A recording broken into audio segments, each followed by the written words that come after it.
Believe it or not, it's Friday. Just like that. Snap of the fingers, twist of the tail, shimmy of the waist. Those are many things. And it's Friday. Me, the thing that I actually caught was that shimmy of the waist. Shimmy. Yes. Shimmy of the waist is the same as twerking. Well, I do not know. No, shimmy is like, shake it up. Okay. Sawa. Happy Friday, Nduh Okoh. Happy Friday. Where are you going after this? Are you Why? going? Are you doing a Tembea Kenya? I mean, when you see someone wearing such a hat, they are going somewhere. I have this good friend. His name is Charles. Mm-hmm. And he gave me this hat. So I decided, today I shall rock it. People who have friends. I look like a cowgirl. What was the message? Here's What? I raised my hat to you, Nduh. That's what it was. Okay. Okay. Like, Kinda. don't sit on the fence. No fence sitting, Eric. Yeah, Latiff. Yes or no? Black It's or okay. white? There's a little something. It's okay. For a You moment. know when someone asks you something and you don't want to be committed. You don't want to be definite. Yes. You constrict the voice, Yeah. the vocal cords. You tilt your head to one direction, move it back and forth, sideways to sideways. And then it goes, yeah. You know. Yeah. Now, essentially, I've been to a guy figure it out. I actually don't. Yeah, me. This thing, but Leave I'm me out of really this. trying to be polite. Yes. Leave me out of this. How are you, City? I am very well, thank you, sir. Good to see you. Good to see you too. Good to be seen, as you say. It is a lovely morning. Good morning, CT. Morning, Nduh. Trust you are well. You do? You trust? That's good. Okay. It is one of these. It's a combo. It's a statement come question. Okay. Trust Nobody you. really expects the answer. Not really trust you are well. You can respond, but I have said it. Meaning, it's like I wish you well. Okay. Yes, it is my wish that you are well. Thank you, CT. That warms my heart. Okay. Okay. A warm heart is a good thing. Yeah. Well, there are those who say, in the land of Proverbs, in the land of this continent, a warm heart can also translate into warm legs and warm feet. And warm feet. That's the beauty of Proverbs. They don't have to make sense. Or you can just warm your heart. If it sounds deep, it's okay. If it sounds deep, especially the more confusing it sounds, the better. The better. So what on earth is this thing? Okay. What is it all about? So it's a proverb, yes, okay. But also remember that a lot of the things that we consider to be sayings of the wise are experiential, all right? You encapsulate it in a sentence, but essentially you are trying to make sense of something that, should I say, has traversed time and has come to have a very specific and a very pointed meaning. Now, and sometimes the real fun is now when that meaning is completely lost or missed. So, Safi sana. Maridadi, Very good. Very, very good. Karibuni nyote katika kipindi cha leo. Hii leo tutazungumzia mambo kadha wa kadha. Mjadala wa kwanza tutazungumza na anayegombea kiti cha urais nchini Tanzania. Jina lake ni Tundu Lissu. Chama chake? CCM. Hapana. no. Chama cha Hapana. Chama cha Mapinduzi ni chama cha Magufuli. Chake kinaitwa, why do you forget that? It's coming. Yes, think of a newscaster, a Kenyan newscaster whose name begins with CH. Chadema. Thank you. Good. Which Kenyan newscaster has a name? Chamwada. Oh, Chamwada. All right. Yes. And then in the second hour, we talk about teen pregnancies, especially during this COVID-19 season. Yep. Many reports have come or released, many questions asked, and then we'll be seeking answers. to those very many questions. Then we also have to talk about this place of religious organizations in this country when you have this current political and corruption and everything else talk. And because we've been having conversations with Christian leaders, today we want to have a conversation with a Muslim leader. Haya yote ni katika kipindi cha leo. But let's begin where we always begin, and this is with tracking the COVID-19 numbers in the country. Yesterday, Dr. Rashid Aman was not in Nairobi. He was somewhere. Where was it? Kitale? Was he? Somewhere. We will get to that in a bit. Okay. But if we're going to look at The numbers. We had an additional 214 cases. Just a minute, and let me just confirm if that number is actually right. Yes. Yesterday, there were 271 cases, I beg your pardon, reported in Kenya. And again, unfortunately, 3 new deaths. So 271 cases, 3 new deaths in the country, taking the total number of coronavirus cases in Kenya to 40,178 and 751 deaths. And still looking at those cases rising in particular counties. Nakuru still being looked at. Again, Nairobi with some of the highest cases. And the call continues to be that, everybody make sure that they're following these measures and try to stay within those rules. Okay? CS Rashid Aman stayed within that and continue to ask that people just really be careful because they are seeing a rise in these cases. Okay? So positivity rate is going up. Yes. Now 4.5, was it 4.4? it was 4.4, and then the week after it was 4.4. It rose to 7, and now it's at 10.08. Okay? Okay. And from all indications, what they're saying is that, from what they're seeing, it might rise. So we'll wait and see, asking people to still stay within the measures. Yeah. Well, remember, I'm divided between two thoughts. An opportunity that we have to take responsibility for our own lives, because the alternative is, what more can the government actually do in terms of communicating and ensuring that people actually stay safe? And I think leaving it into the hands, you decide whether you want to stay safe or not.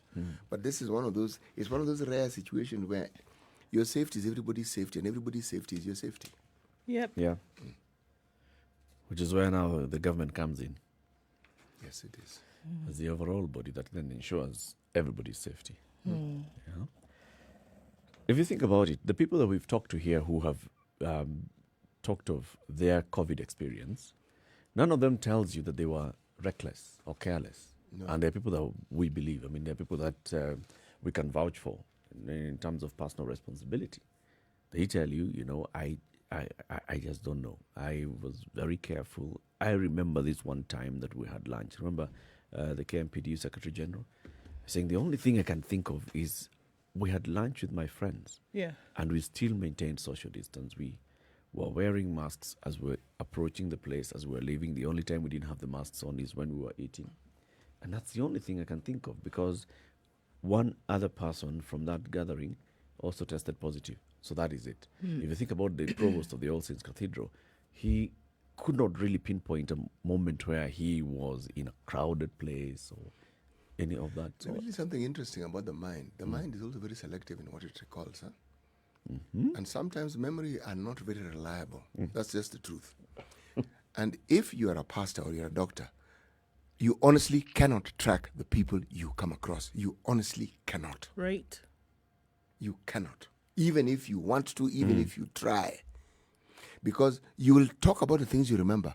But how many people do you remember meeting in a day? And how many people do you meet in a day whom you actually don't remember at all? True, many. Now, these are people, I choose the two professions because these are people whose jobs require you to meet a very large number of people at any given time. So, much as they may try to recall, it is not possible. But no, the point is their own personal responsibility. That's what I'm saying. Do they recall at any point where they were not wearing a mask as they were meeting people? Do they recall not washing their hands? Do they recall, They you've could done have- everything that you possibly could do, but you still got COVID. That's what I'm saying. You see, the the thing is, given their jobs, one could argue that they're already on the front line, given what they do. Yeah. Now, anyone who goes to a workplace or anyone who leaves their house, it's like every time you leave your house and you're in the presence of other human beings, you are already putting yourself in the front line. And that's why church services were at one time completely banned, the physical attendance of church services. And then the numbers were limited, funerals, weddings, for the same reason. Yep. When you consider that we have medical science and research has not quite determined just how infectious someone who's asymptomatic is. And many people are asymptomatic. They may be COVID positive, but there's nothing to tell. Like they themselves have no clue and they don't feel. So unless they test, they will not know. We will not know. Yeah. Well, if we're looking at the global numbers now, just yesterday, and this is like, cumulative around the world, yesterday there was a total of 348,630 cases. These are the global numbers. And in terms of deaths around the world, we're looking at 6,000 plus deaths yesterday alone. 60,000, deaths alone yesterday. The United States still continues to grow in terms of COVID-19 numbers, 7,833,763. We heard yesterday that the next presidential debate is going to be a virtual debate. Yes. It will not be in person, obviously citing COVID-19 issues. And we're going to see India tip off to 7 million. You can imagine 3 weeks ago, India was at half the number that the United States is at. By the time we get to Sunday, India will have 7 million cases of coronavirus. By the end of today, it's possible that they will be inching closer and closer to the United States. We understand that they have 3 times the number of in terms of population, almost 4 times. However, those numbers are rapidly growing in India. With 6,903,812 cases, they've recorded 106,521 deaths. Okay, we still continue to see heightened numbers, whereby Spain a couple of weeks ago was at 10th. Now Spain is climbing again and has gone to 6th position in the world with 884,000 cases, 381. And if we just look at the numbers that they're recording on a daily basis, just yesterday, even though it has dropped in a couple of weeks, in a couple of days, I beg your pardon, Spain recorded 5,585 cases yesterday. And they also recorded 126 new deaths. So those numbers are increasing again, and we're seeing the graph take an upward trajectory in terms of COVID-19 cases. And this has affected quite a number of countries in that part of the world. Okay. Just like you said, okay, so City, by the way, you were saying 2 issues conflicting in your mind. One was, what more can the government do, because and the issue of personal responsibility. What was the other one? Well, or was that it?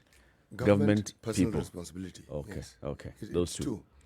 And really the debate here is, do we actually understand what our personal responsibility is? Do we have we internalized this thing about COVID, and that your responsibility reflects very directly on everybody else? On everybody else. Yes. That's the thing. This is one disease that enjoins everyone. No one is left out. No matter what you do, No, you protect yourself, others are protected. No one. You're irresponsible, then others are in danger. Oh, they're definitely in danger. Case in point, if you just look at those who surround the President of the United States, his key advisors, almost everyone who is in close proximity, including his wife, Has tested tested positive. Right. If you are looking for a case to understand how this thing works, you have it. There it is. Right there. Yes. All right, so let's do some bit of English lesson after we come out of this break. This is the Situation Room. It's Kenya's biggest conversation. 6:15, let's look at the weather. And then we look at today's proverb and the big headlines this morning.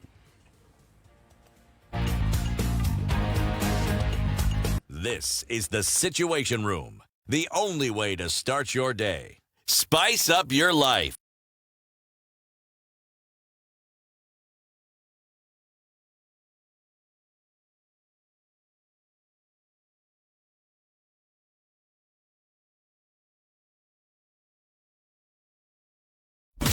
Classic soul, R&B, smooth jazz, neo soul, and nostalgic ballads. Make some noise. You're listening to Howdy, Spice everybody. FM. It's Friday, and let's look at what the skies look like. It's mostly cloudy in Nairobi at 16 degrees. We'll see highs of 27 and lows of 13. Njeri is mostly cloudy at 15, going to highs of 25 today, and rainy conditions expected later on. Nakuru will experience thunderstorms in the afternoon with highs of 24 and lows of 13. Currently partly cloudy at 13 degrees. Eldoret is partly cloudy at 13, going to highs of 22 and lows of 12. Thunderstorms in the forecast going into the weekend. It's going to be a rainy weekend in Kisumu. It's currently mostly cloudy at 20 degrees. Kakamega 16 degrees and mostly cloudy. 25 degrees the high and 16 the low with thunderstorms expected later on. It's going to be a wet day in Mombasa as well. Partly cloudy at the moment. Highs of 29 and lows of 24. Partly cloudy in Malindi at 26 degrees, going to highs of 29 and lows of 25 with rain expected also in the coastal town. Kampala's 19 and mostly cloudy, highs of 26 and lows of 18, and a chance of rains there later. It's clear skies in Dar es Salaam today, 23 degrees, and it's going to rise to a high of 32 and coming down to lows of 23. Clear skies at 12 degrees in Johannesburg, highs of 22 and lows of 12. Lagos, again, it's thunderstorms this morning scattered throughout the southwest of Nigeria, highs of 29 and lows of 23. Hazy in Beijing as they get into afternoon this Friday. Highs of 24 and lows of 9. The sun will come out later on as it dips. And in London, clear skies at 8 degrees, going to highs of 14 and coming down to lows of 6. The winter months are checking in the Western Hemisphere. We'll see some rain in London as well. Paris is warm this day, however, at 15 degrees, going to highs of 16 and coming down to lows of 9. There will be some showers later. And New York is clear at 14 on Thursday night. It'll get to highs of 19 on Friday and lows of 11.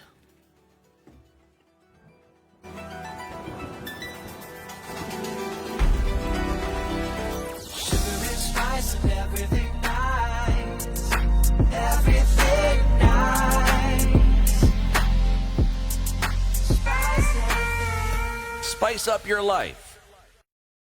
Mature, intelligent talk every morning.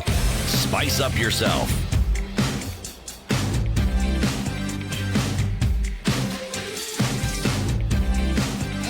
Mornings done right. 94.4 Spice It's FM, 20 minutes after Nairobi. 6. So, the English pronunciation lesson. H-U-T-H-A-T. H-U-T-H-A-T. Hut and hat. Hut is the dwelling that you live in. Hat is the clothing that you put on your head. Hut. Yeah, this is now It where has, if you look at the phonetic spelling of hut, it's got what you call an egu on the top of the U, the 2 dots, so it's pronounced hut. Phonetically, that's how you pronounce it. Hat takes the short sound of the letter A. I won't forget. Sawa basi. well, to understand it, think of another word. My favorite. Bird. Bad. Bud. Bird. Yes. Bad. Bud. It's a very bad thing to do Yes. when you watch the bird fly. Yes. Going over to pick a flower bud. Yes. Pick up flower bud. Yes. And the eagle is a bad bird. It's a very bad bad. So, Robert Cross likes your H-U-T, I don't have one. but H-A-T. Brian Otieno likes your H-A-T. Okay. But Yegon says you look like a trolley.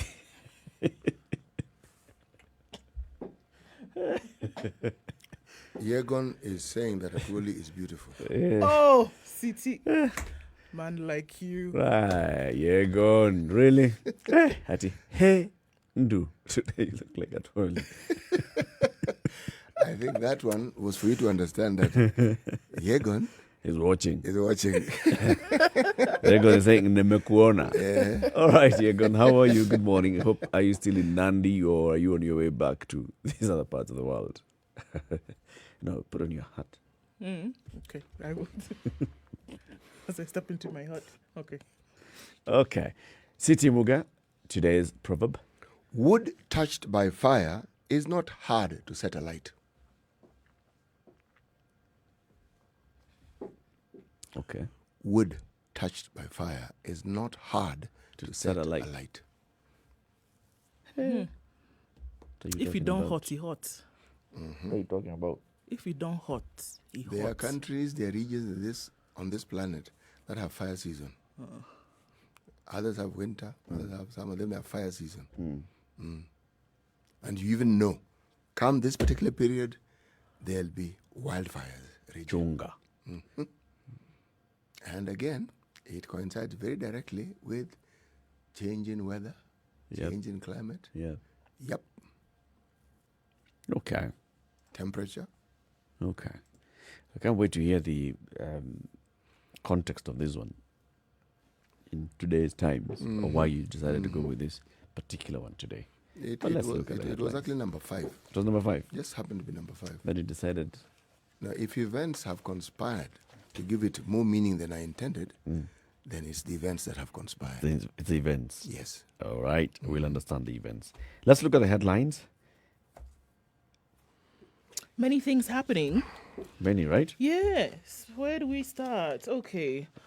All right, let's look at the standard. Since there was a cabinet meeting yesterday anyway, President chairs cabinet meeting as led by Matiangi, formed to monitor and enforce stringent security measures to curb political violence and hate speech. Ruto forced to cancel rally in Nyamira County after police dispersed gathering waiting for him. And the headline is that Ruto feels the wrath of the state. Major Daily is covering this story today, but if you look at the details of it and exactly what happened. So the president chaired a cabinet meeting yesterday, all right, and had some things to say according to this report. But we understand, if we go to Nyamira, first of all, we understand that they foiled plans. The police yesterday foiled plans by Deputy President William Ruto to conduct a fundraiser for border operators in Nyamira. This was set to be the second time in as many weeks that the DP would visit the region as he popularizes his 2022 presidential bid. Everything had been set, with Ruto's ground troops mobilizing residents to attend the function at Nyangonge Primary School grounds. However, no sooner had the program started than heavily armed police arrived in several lorries and the venue turned into a battlefield. So now this is what was happening on the ground in terms of that particular problem. All right. And there was a cabinet meeting where it is said, or it is reported, that he was either told to leave or, go with the times. And the times that we're talking about now is that chaos will not be allowed. Incitement will not be allowed. This kind of violence that we see from political meetings will not be allowed. So he cancelled his meetings for Kisii based on what was happening in the morning, and it was said that this particular meeting that took place in State House was was what made him cancel this particular meeting. All right, and if we look at the report in The Nation, sources said that cabinet colleagues pressed the DP over what they described as divisive campaigns in which he attacked public officials and his allies demonized some of his colleagues in government. The cabinet session at State House, described by sources in attendance came described by sources in attendance as the most tense in recent times, and which came on in a week where chaos... You want to start again? Start from the top, from the headline. On your Storm in marks. cabinet. Get set. Go. Okay, so the cabinet session at State House, described by sources in attendance as the most tense in recent times, and which came on a week in which 2 people were killed in chaos ahead of a fundraising meeting attended by the DP in Morang on Sunday. A source said the meeting essentially marked a drawing of the red line over rebellious activities by the DP, who was roundly condemned for fighting his own government. Some CSs reportedly dared him to quit instead of rocking the boat from within. He reportedly insisted that his mission to empower youth, women groups and small business was not politicking, a defense he stressed again publicly yesterday while announcing the cancellation of his meetings planned in Kisii for today, hours after the police broke up another he had scheduled in Nyamira. Wow. So there are many things happening. Cabinet sat. actually was sitting there and telling the deputy president, Live, boss. We can't continue living like this. We can't. So, and apparently he was, And there he was saying, no, but guys, but no, not but guys. If you want to stop it. He was essentially held by the thick and But curly what and have I? said, look, my friend. No, listen.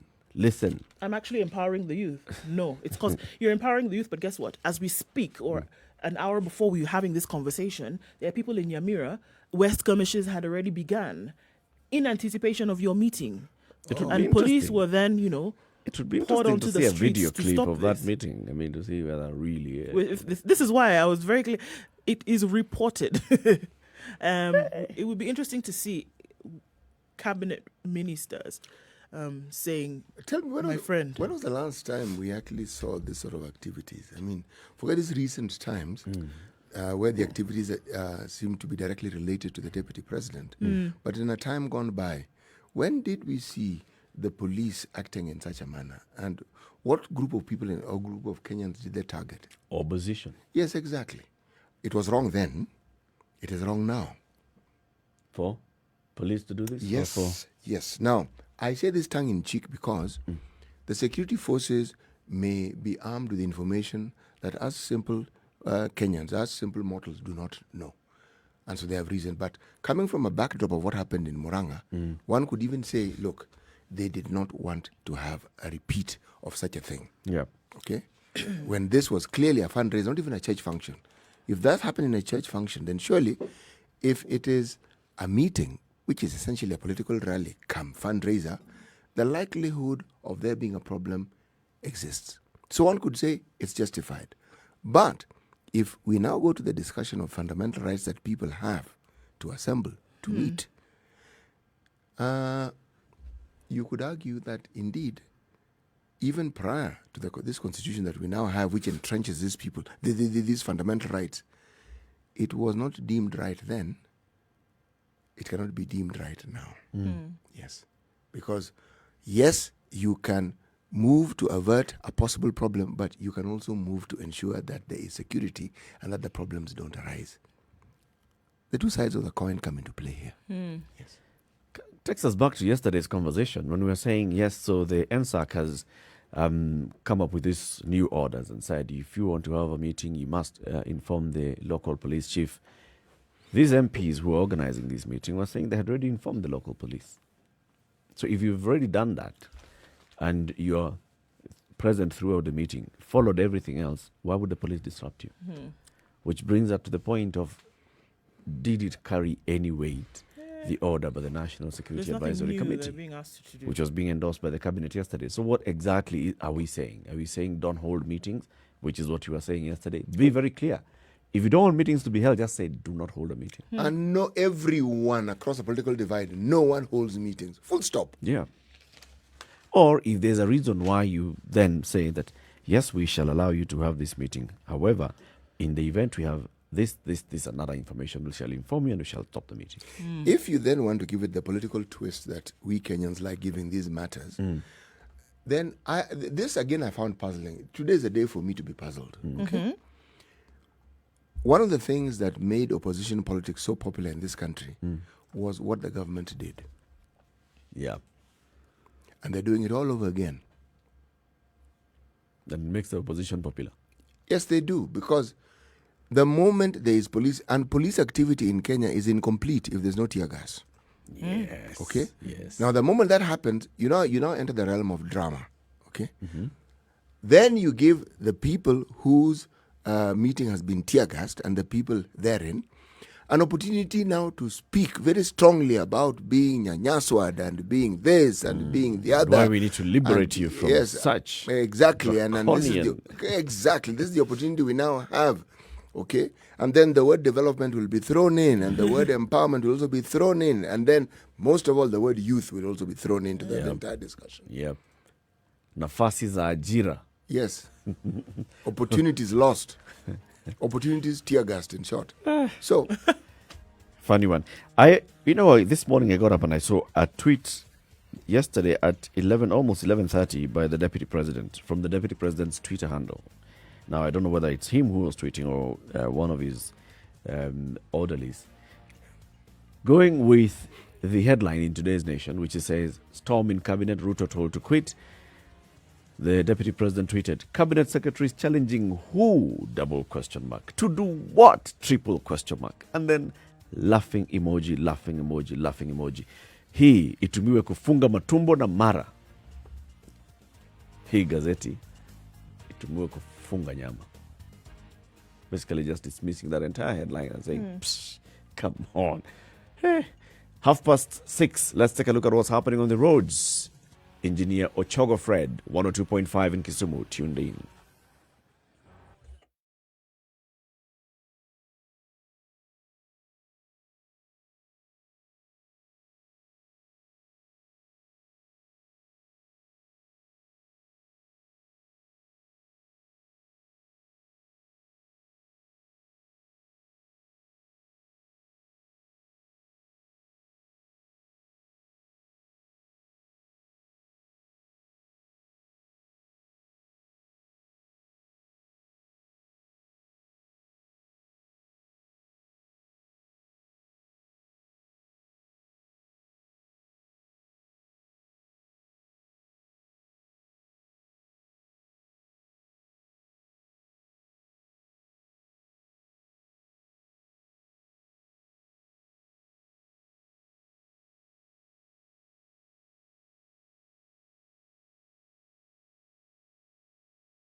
Classic soul, R&B, smooth jazz, neo soul, and nostalgic ballads. Make some noise. You're listening to Spice Okay, so we have FM. some outbound traffic today, heading towards Maimahiu. It's a mess, and traffic is already bumper to bumper on the outskirts of Nairobi. It is the weekend, so everybody's heading out.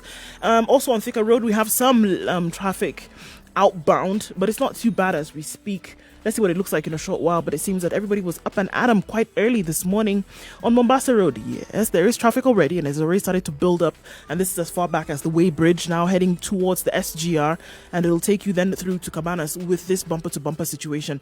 So if you didn't leave before, there's likelihood that if you're leaving now, you're going to get into traffic on Mombasa Road, and it's going to be that way for a while, guys. Okay, so we don't have any accidents on Mombasa Road so far, and I hope it remains that way for most of the morning, but there will be some traffic and heightened levels of that just so. Coming off of Langata Road, it looks good as it does off Ngong Road. As you're getting into the CBD, won't have too much of an issue right now.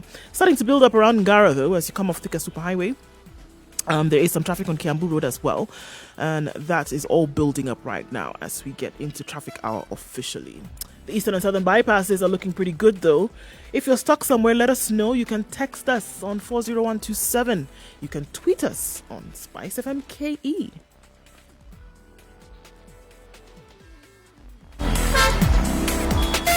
Spice FM, Malindi.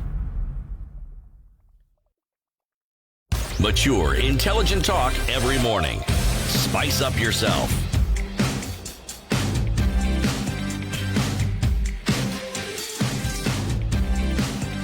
Mornings done right.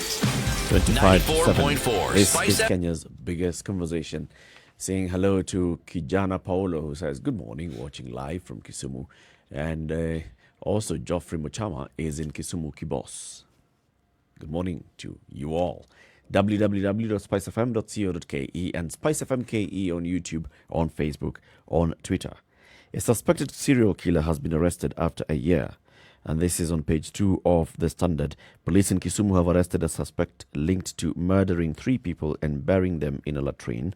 Nyando OCPD Leonard Matete said the suspect was arrested in Asembo Bay, where he had been reportedly hiding for more than a year since the incident. The bodies were found with multiple injuries. So, according to the story, in September last year, police had launched the manhunt for this suspect after the bodies were retrieved from the shallow pit latrine in his compound in Awasi area. And yesterday, the suspect was spotted at a funeral in Asembo Bay by members of the public who alerted the area assistant chief, who in turn notified Aram police post, and then the officers came and nabbed the man. So somebody who killed 3 people is suspected to have killed those 3 people because they were found in a pit latrine in his compound. The family of one of the victims found in the latrine told the Standard that their kin, Stephen Onyango, who was 35 years old, was last seen with the suspect. Onyango's family was attracted by a foul smell from the compound of the suspect, and a search unearthed the decomposing bodies. Enraged villagers set ablaze 2 houses belonging to the suspect, who went missing. If your houses were set ablaze, would you hang around? You might be set ablaze. Of course. Took off. He was arrested yesterday. Stuff continues to happen, man. Imagine. It's death seems to be such an easy option for a number of people to take that life away. Okay, so senators have censured Magoha over the back-to-school order. The Senate has censured Education Cabinet Secretary George Magoha's stewardship of the ministry as they questioned the arbitrary manner in which he ordered the assumption of learning, or rather the resumption of, good Lord, today, the resumption of learning. Put on the hat. I wish I should put on my hat.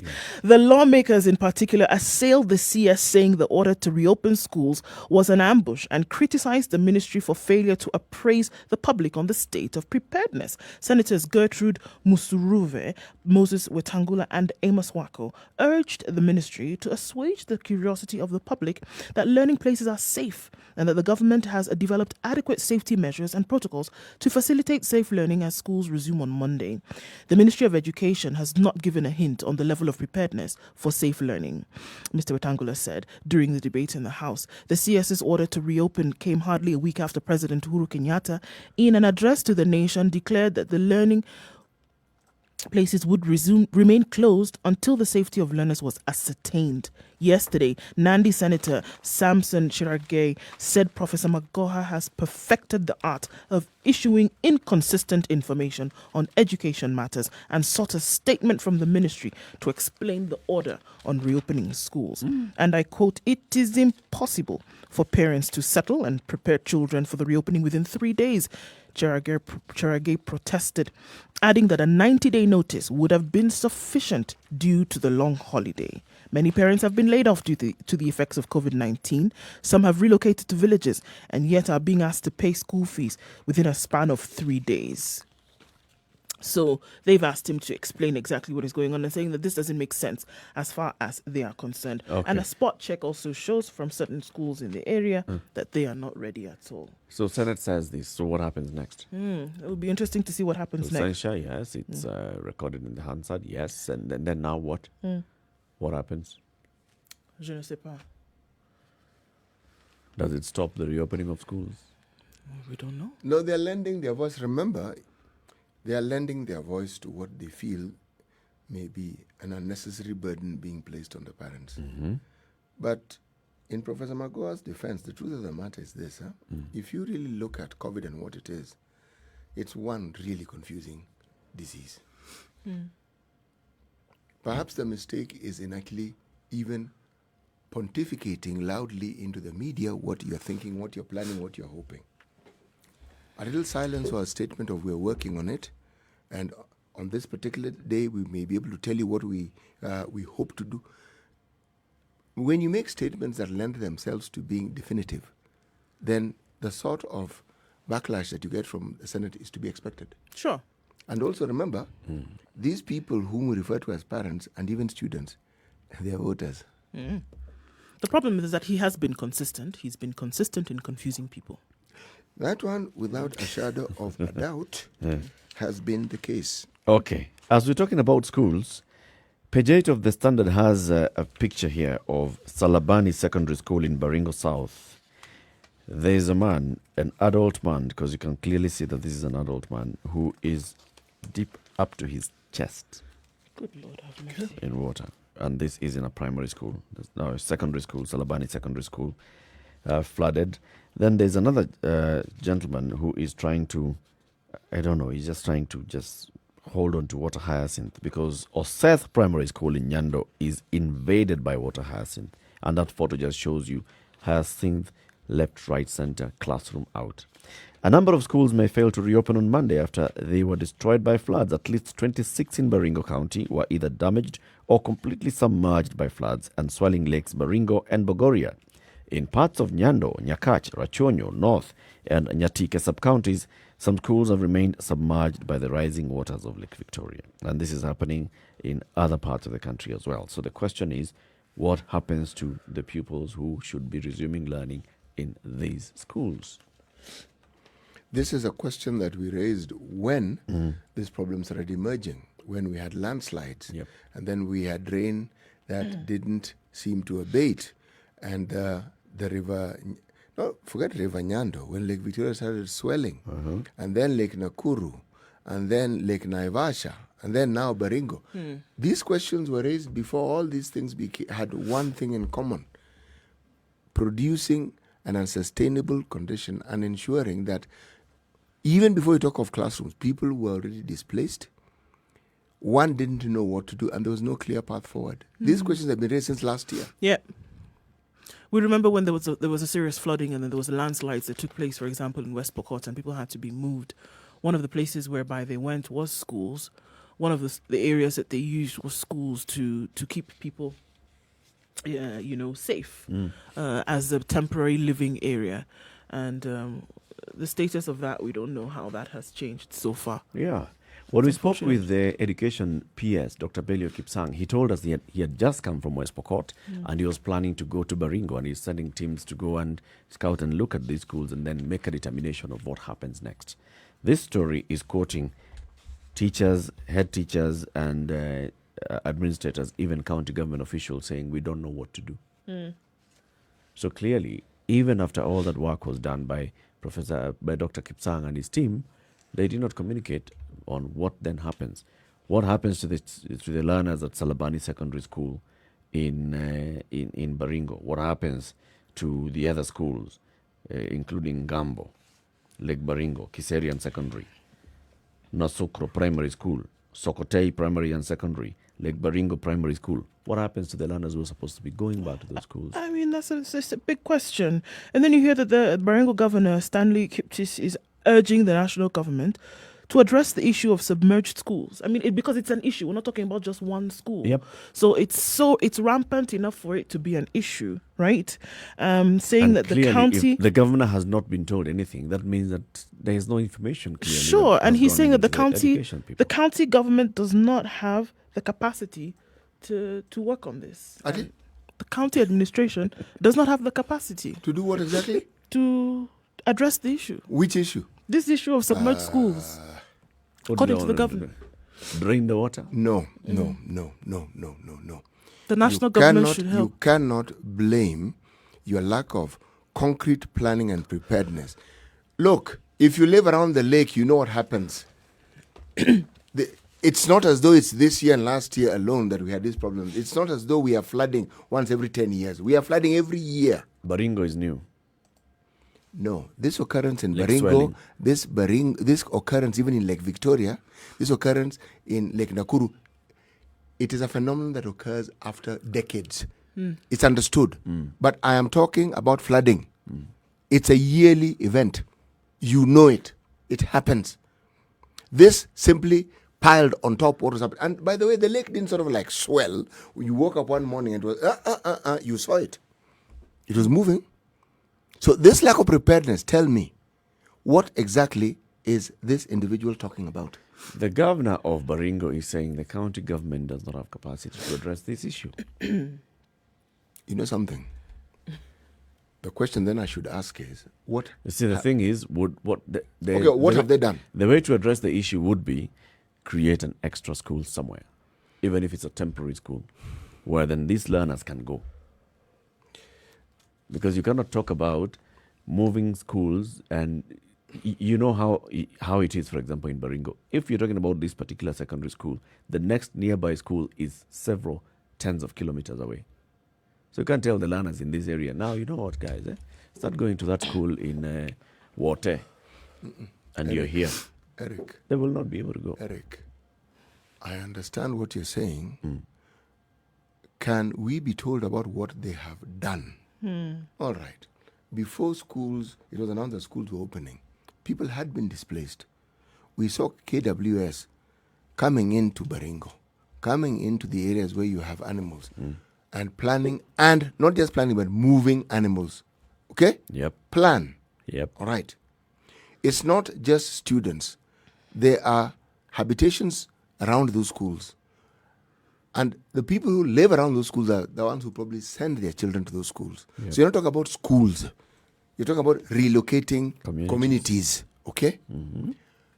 When you talk about help, you need to talk about the plan you have, and then you talk about the insufficient means that you have and the assistance you need. So I'm asking, what have you planned? That's my question. Because you need to relocate these people, not just the school. Education is not a devolved function. I am aware it isn't a devolved function, but you are in a county, your people have a problem. Surely you're going to sit there and wait for the government, the so-called national government to come in. Is this something you can do? Well, if I may say, just from these reports that we are seeing that are coming out from around the country, right, it would appear that, I don't even know how to say it, the departments are not working in tandem. Because if you're just looking at this example from the County Department of Education, this is a department that should feed into the ministry. As far as they're concerned, they've done a report and they've given it to the ministry and they've said, look, we're not going to be able to open because of this problem that we see. But then you hear it coming from the side of the ministry that everybody is okay and ready to go. So you wonder, the information that you're getting, how does it now inform for you to make a decision and for you to say some of these things that you say? It just seems like a mess, headache-inducing things, man. Yeah, but City, you're right. In terms of, so these are residents of your county. Yes, they are.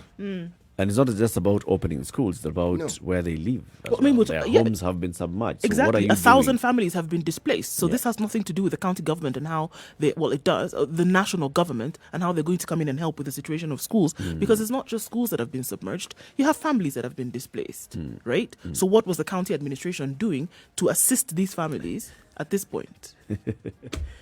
11 minutes to 7.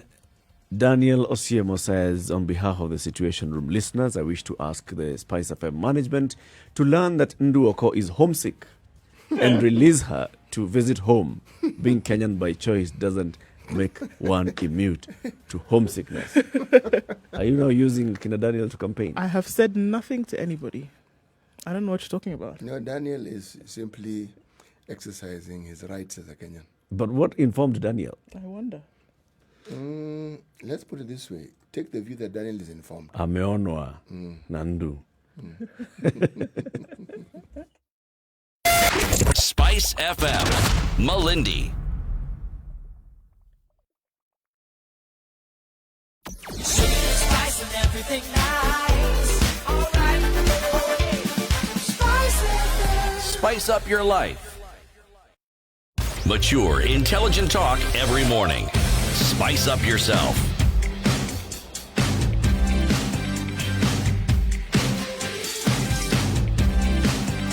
Mornings done right. What business headline? 94.4 Spice FM.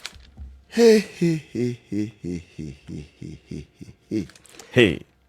The thing that I'm actually looking at takes us away from our everyday life and takes us to the committee that decides on these Nobel Prizes. There was a Nobel Prize for chemistry, we know who won it. There was one for physics. And what is of interest with these Nobel Prizes is that women have come to the fore. You had the Nobel Prize for chemistry, physics, chemistry, women, and now poetry.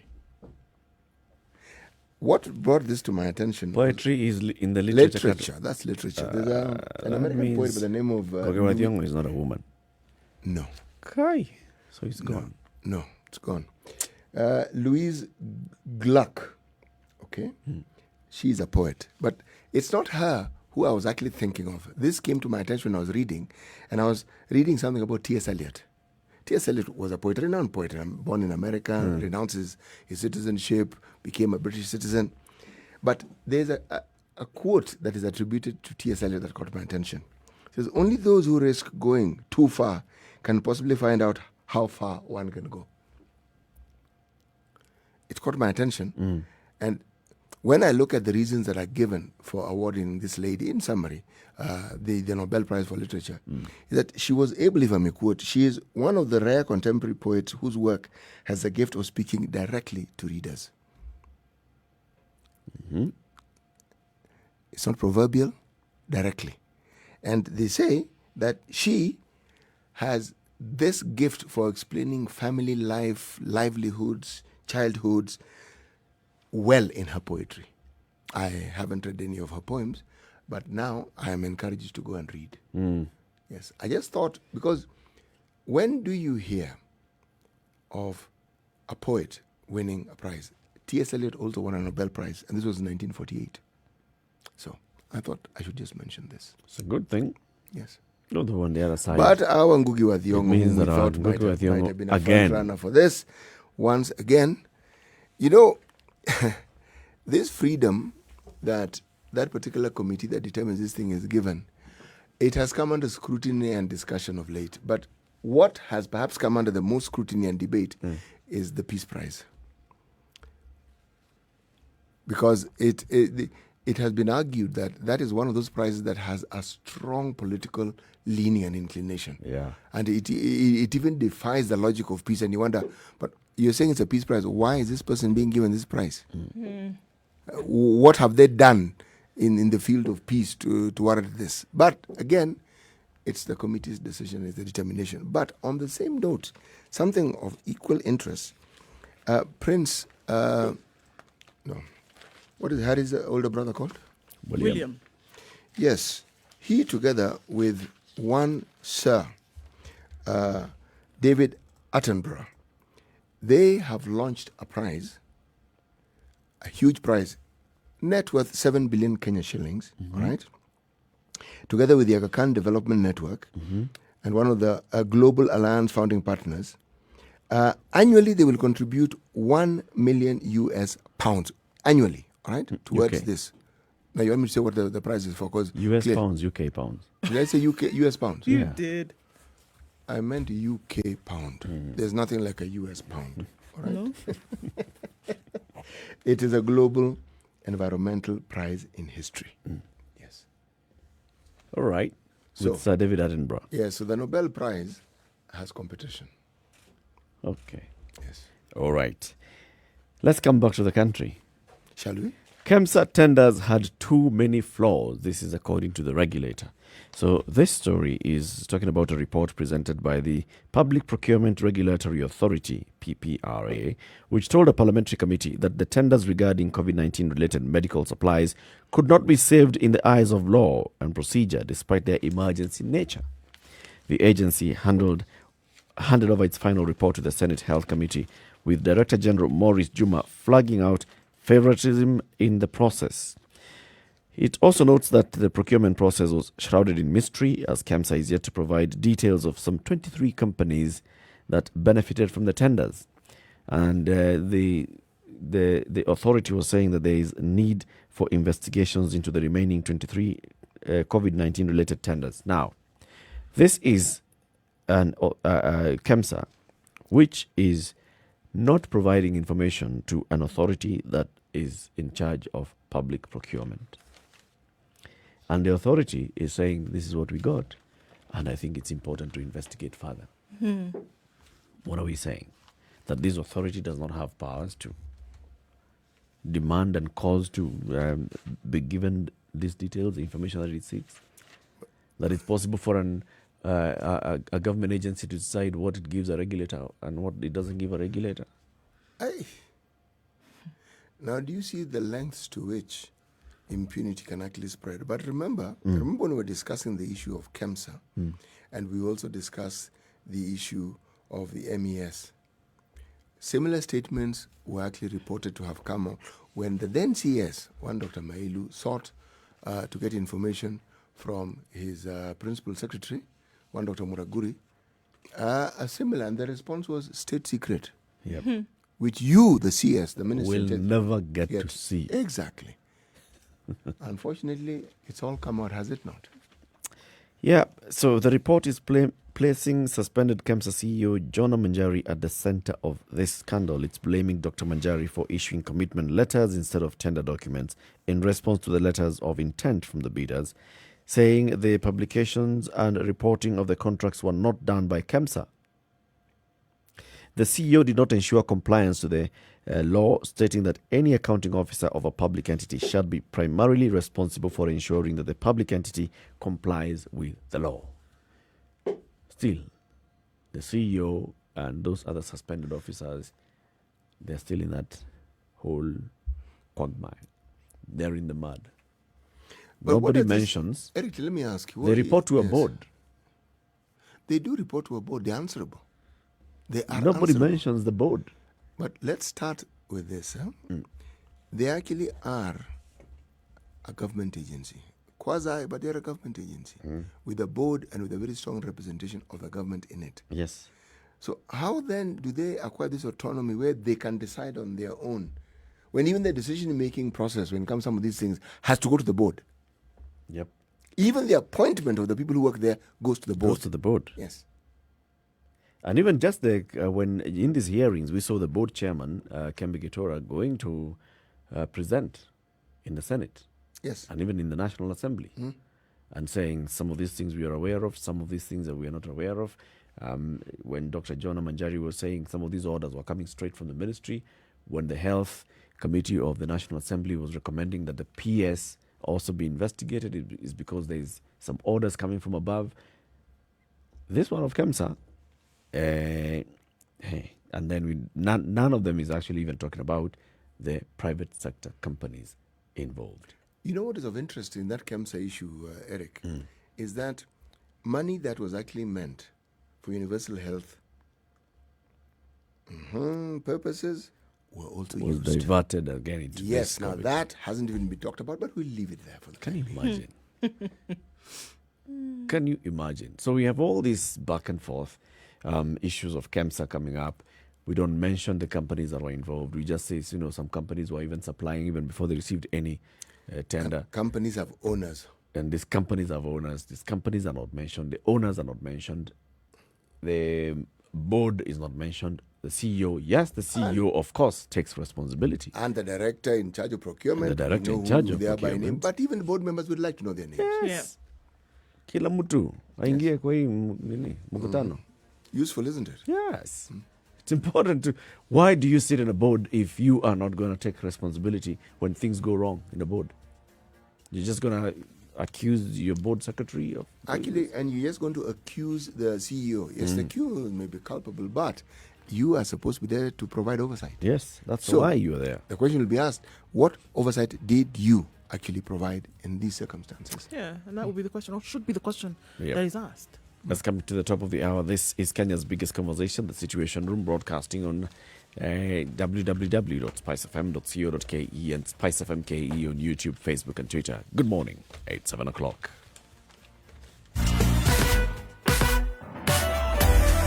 Sugar and spice and everything I Spice FM. Spice up your life. Spice FM. Nakuru. Traffic. Okay, so let's look at what it looks like on the roads. We still have that outbound traffic going towards my Mahu this morning.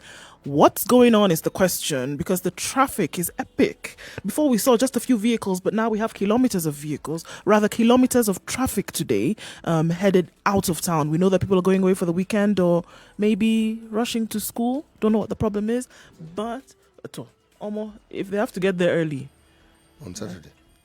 I don't know now. Okay. there's traffic outbound, or they're shopping, or going to look for money. I don't know. Unusual. I thought we have this sort of traffic on almost every Friday. We do have this, but now we're already at kilometers of traffic on that particular road, even before, just around 7 o'clock. Uncle, you're right. It's 7 o'clock, isn't it? Yeah.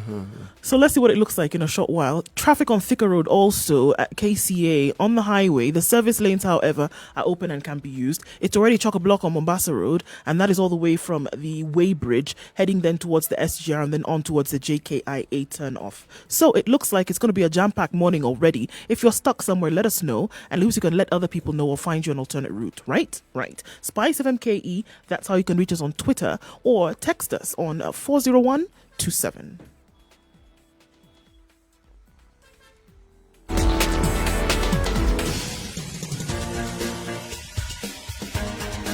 This is The Situation Room, the home of hard-hitting political commentary and penetrating insights about the state of the nation. This is a talk radio experience like no other. The Situation Room, a place for hard truths, debates, and elevated conversations. The Situation Room, witty, political, engaging, deep, controversial. In the room, we have C.T. Muga, researcher, academic, seasoned political observer, a fountain of wisdom in these politically uncertain times. Nduh Okoh, Nigerian by birth, Kenyan by choice, communications expert, Pan-Africanist, a truth seeker and believer in people power, and Eric Latiff, agent provocateur, the man in the chair, seasoned journalist, news hound, a man who believes in punching up, not down. This is The Situation Room. Good morning. The Welcome only way to to the start second your hour day. of The Situation Room right here on Spice FM. Now we're live for the next 2 hours as well on KTN Home, and we have been live since 6 a.m. on our digital platforms, Spice FM KE, YouTube, Facebook, and Twitter, and www.spicefm.co.ke. CT Muga, remind us today's proverb. Wood touched by fire is not hard to set alight. Wood touched by fire is not hard to set alight.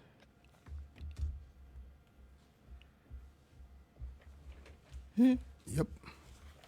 Maybe you want to ask yourself, what sort of wood is difficult to set alight? Wood touched by water. Exactly. Very true. Not just difficult, almost impossible. Fire dehydrates the wood, and you have flame-ready wood. Okay. True. Try, ready to go. Okay. So, let's have today's conversation, and for this hour, we want to go back to Tanzania. We've said for the next couple of weeks until Tanzania holds its general election, we'll be trying as much as possible to have a Tanzania conversation to understand what's happening in the run-up to the general election. What's the date of the election again? 28th October. All right. Just a couple of days. Wait, this month. Yes. When is the U.S. election? November 3rd. November. I would say this month, this year. This year. It's the month after this one. Yeah. Okay. So Tanzanian election is in 19 days. 2 weeks too. And there's a lot of drama already happening in terms of the campaigns and what's going on with that. John Pombe Magufuli is traversing the country on the campaign trail and is quite energized about this, getting Tanzanians to change their minds or make up their minds or stick with him, as it were. And it would be assumed, or it is assumed, then that the powers that be are stopping other candidates from doing just the same. One such fellow falls in this category, which is Tundu Lissu. Isn't something to muse over, because even in this country we have a similar situation where people feel that they are being curtailed in their efforts to spread their message of good cheer and development and empowerment. And yet, it's because of our political system. Now, in the American political system, what I found interesting was that already the voting has begun. 4 million people have already voted. 4 million. But what is particularly interesting is they are seeing an upsurge of voters. They are seeing the interest that people have taken in voting more than any time. They're almost arguing it's almost any time in their history. So one could argue that you can almost tell exactly where this thing is already headed towards now. Early days yet, but there it is. Now, we in Kenya, and if I may, jump to the border and get into Tanzania, our people are conducting themselves in almost a similar manner to those in the US. If you look at the conversations that are being had by the parties that seem to be adversarial, the conversations are not really that different. But what is significant and what is new to me in the American election system is we have a conversation that has preempted even the voting, not accepting the results. Yep. Already been declared in many quarters. Already been declared. Said that, if it goes a certain way, they're likely not to accept. If you use this system, If you use the mail Yes, system, yes. which Trump has complained about and quite said often, it's prone to, and yet those who use that system, who oversee it, said, who've used it for years and have no problem with it. yes, it's not as though it's coming into this election. It's always been there. But with COVID, they've just expanded it. But the moment you have a situation where a political leader is curtailed from movement, a lot will be read into that. Of course, and a lot is being read into it. I mean, we saw on Tuesday that a convoy carrying the Chadema party leader was blocked for several hours. And we're talking about noon till about 9 p.m. is when he made the announcement that he was then allowed to move then into Morogoro. They were halting. It was a temporary halt on his campaigns due to what they call, or these were now alleged violations, according to the Electoral Commission in Tanzania. So they halted his entourage about 24 kilometers west of the capital. They were detained, though not himself, but they were saying that they wanted to stop him from going to this region severally. He had been suspended last Friday for campaigning for 7 days after it reportedly received complaints from the ruling party, interestingly enough, and another party that he had used seditious language during campaigning. He was also accused of making unplanned addresses to masses of people. So here we see another situation where in Tanzania you must make announcements that you're going to campaign in a certain area. You must let people know in advance that you're going to do this. If you don't, we see what happened to Lisu now in this case. You did not tell us that you were going to campaign in this area, so we halted. And you violate this several times, we will now suspend you from campaigning for a period of time. 7 days. Sound like something you want to happen in Kenya as well, CT? But what is of interest, what I find particularly interesting is this. The authorities there, don't they understand that in stopping a presidential candidate during this period of time, you're popularizing the person even more? Well, there you But go. what do you do? I mean, if you're at the electoral management body and there are regulations that say this is how we shall conduct elections, and if you don't follow them, then this is what happens. The electoral management body cannot say, you know what, we understand the law, but now if we stop him, he becomes more popular. That is not the mandate of the... But do they even quote the statutes that they keep referring to? Because one of the things that happens in this country, any authority, the one thing they'll do, they'll quote that constitution for you until your ears are blue. Okay? Yes.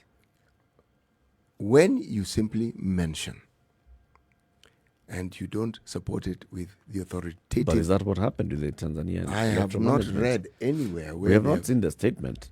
Yes. And we haven't seen the Chadema leader saying that I have not violated the law. Or What you he have did not say- What did he say? What he said was that he would observe the suspension. One. There you go. And that however, they called it unfair, illegal, and unacceptable. Lisu himself claimed on Tuesday that he was headed to a small town of Kibaha to check on his party's activities and to conduct internal meetings. He stressed that he was not actively campaigning or planning rallies, but the police did not choose to listen to this. He said he was not doing any of this. However, he was going to go with the censure. In an and he was going election to go along period, with that. you are a contending participant and you go to visit. Even if you go to visit your relatives, it'll be seen as a political You're rally. going to, monitor the party activities in this area. As Political they, rally. I as mean, they if you want to look at campaign. Uganda just across, even when people take a walk, it's seemed as a political It is. activity. So even that was not allowed. However, according to from Lisu's point of view, he informed them that this is what he was going to do. So it's okay. We'll take the suspension. We'll sit out for 7 days, as you say. I will not campaign. However, I will not campaign. I'll just However, hold I think party meetings. it is unfair. It is illegal, and It's just, again, unacceptable from his point of view. But what it did do, if you look at what came out as a result of Tuesday's activities, the entire nation was abuzz because of this standoff for those 9 hours. And like you said, it was Lisu who came out smelling like a rose at the end of the day. It happened. You bring more attention to the individual Sure. than they could have brought on themselves if they wanted to. Because now you actually made him a point of focus nationally. Does it sway the vote? That one isn't certain about, but it certainly begs the question, why is this happening to this person? Why? See, that why is the question which you perhaps would want the voter to avoid asking. Because if you've already charted your path and you're trying to convince them to think in a certain way and to view in a certain light if you're the incumbent, you don't really want that attention being diverted to somebody else. Especially when you, as the incumbent, is I am- crisscrossing the country I'm in at the same time disagreement when with this you guys. individual is being stopped. Please. My disagreement is, if as a political party you feel that your opponent is breaking the law, complain by all means, because this is what is provided for in the law. Complain to the relevant authority, in this case, the electoral management body. If the electoral management body, you receive a complaint from any party, an opposing political party or any individual voter saying, we feel that so-and-so is breaking the law, investigate. If you find that this person is indeed breaking the law, censure them in accordance with the law. It doesn't matter whether it makes them popular, less popular. It doesn't matter whether it sheds a spotlight on whether this person now becomes popular or whether he's being picked on. Those are secondary. As the electoral management body, if you don't do these things, then you are not performing your duties as the electoral commission. Sure, when you look at it on a technical point of view, that's very good. However, there's a part of politics which is based highly on perception. Yeah. Right? And the Almost all of it. There you go. And so the perception now is that state machinery is being used to silence the voice of the opposition, True. is being used to silence any kind of campaign strategy or any kind of campaign mileage, any kind of political mileage that Lisu and his team would make by using state True. machinery to shut him down. So True. when you do this, whether or not the commission is doing their job and coloring within the lines, on the other hand, Let's the assume- perception then is that, okay, Let's they're assume, doing what Nduh, they're that doing. indeed, They're doing what they're doing. Let's assume However, that indeed there's a this reason. candidate is breaking the law. Should you not take action because it's going to be assumed that state machinery is going after him? No, I agree. Let's assume that you actually I have a agree. genuine Go- concern that what this person is doing is wrong. Let's assume that you actually do have that genuine concern. If you want to go Give with the that, benefit of the doubt to CCM, to the other party that complained. Give benefit of doubt. Give benefit of doubt to the Electoral Commission. Should you not take action because you're worried about perception? I think at some point, perception, yes, but follow the law. Because it doesn't matter. This candidate could just basically be doing that, knowing full well that I'm pushing you so that you take this action, so that when you take that action, then it creates this perception, and I end up smelling like roses. They do that deliberately. Actually, Eric, you do have a very valid point. You see, this is the unfortunate anomaly with incumbency. The moment you're an incumbent, they automatically will be people who are aligned to those who opposed you when you last had the election. Yeah. And because you're in government, there are those who had hopes which have not been realized, not understanding that it is not possible for them to be realized in the way that people want it, irrespective of who is in that position. You're already disadvantaged. So any action you take, even if you're within the boundaries of the law, people will view it in the light that suits them. Those who support those who are opposing you, who want that same seat, will not see it in, let's put it, they'll see it only one light. Yes. Their candidate is being blocked and it's unlawful. They will not even bother to find out whether the law actually agrees with their view. Damned if you are, damned if you're Yes, not. yes. If you're an incumbent, that is a problem that you must have. And that is why incumbency requires a lot more circumspection. Simply because you are the incumbent. Whenever the person who is vying for that same seat does anything, even if it's completely going against the law, those who support them will never see it that way. They won't. Yeah. That's why. But you have a responsibility to ensure that the law is followed. You do. That's the other thing that you have. You As an do. incumbent, it is you who is in office. This i- If things went south, that same guy in the opposition will be pointing fingers and saying, look, they were just sitting back. They were Eric- busy campaigning. Let's take an example of our country, all right? A rally, a meeting, Harambe was stopped yesterday in Nyamira, Yes. all right? Immediately, if you look at what happened on the weekend in Muranga, though there are those who will argue on the government really had a point because they don't want to repeat of the same thing. But again, there are those who will feel here is someone who is clearly vying for the presidency and is making inroads, and they are being hampered by the state. Yeah. Okay, so it's a debate that will not stop. When there's political competition, it will not stop. There is no day it will stop. No. It's true, it will not stop. But this is where now my argument is it doesn't matter what kind of perception it creates. If you are acting within the law, please act. Because you're the one who has a responsibility to ensure enforcement of the law. And this is not even CCM, this is the electoral management body. The electoral management body in Tanzania has received complaints, has investigated complaints, has acted in accordance with the law. Now, of course, Tundu Lissu says that he feels that it's unfair, it's illegal, it does not go with the law. But he also says that I will abide by this. Okay? Now, this is one thing. We can argue back and forth whether, it is justified, it's illegal or illegal. But the point is, the Electoral Commission has taken action in accordance with what it believes is Eric, the law. in Kenya, did you not hear of a time when our electoral commission was being blamed for everything left, right, and center? And there were statements to the effect that, in fact, they were siding with the then government. Yet, if you looked closely at the formation of that particular commission, even those in the opposition had a say as to who is part of that commission. They had great influence. Yes, it's not as though the government just picked up whoever they wanted. That was really not the case. It was supposed to be representative, isn't it? Yep. But the voices that were then coming out, it's like the government employed these people. And I'm certain those same voices will come out in Tanzania. Is this current government give these people their job? So who do you think they're going to listen to? Now, that's what I'm saying. This debate, it's a debate that will not stop.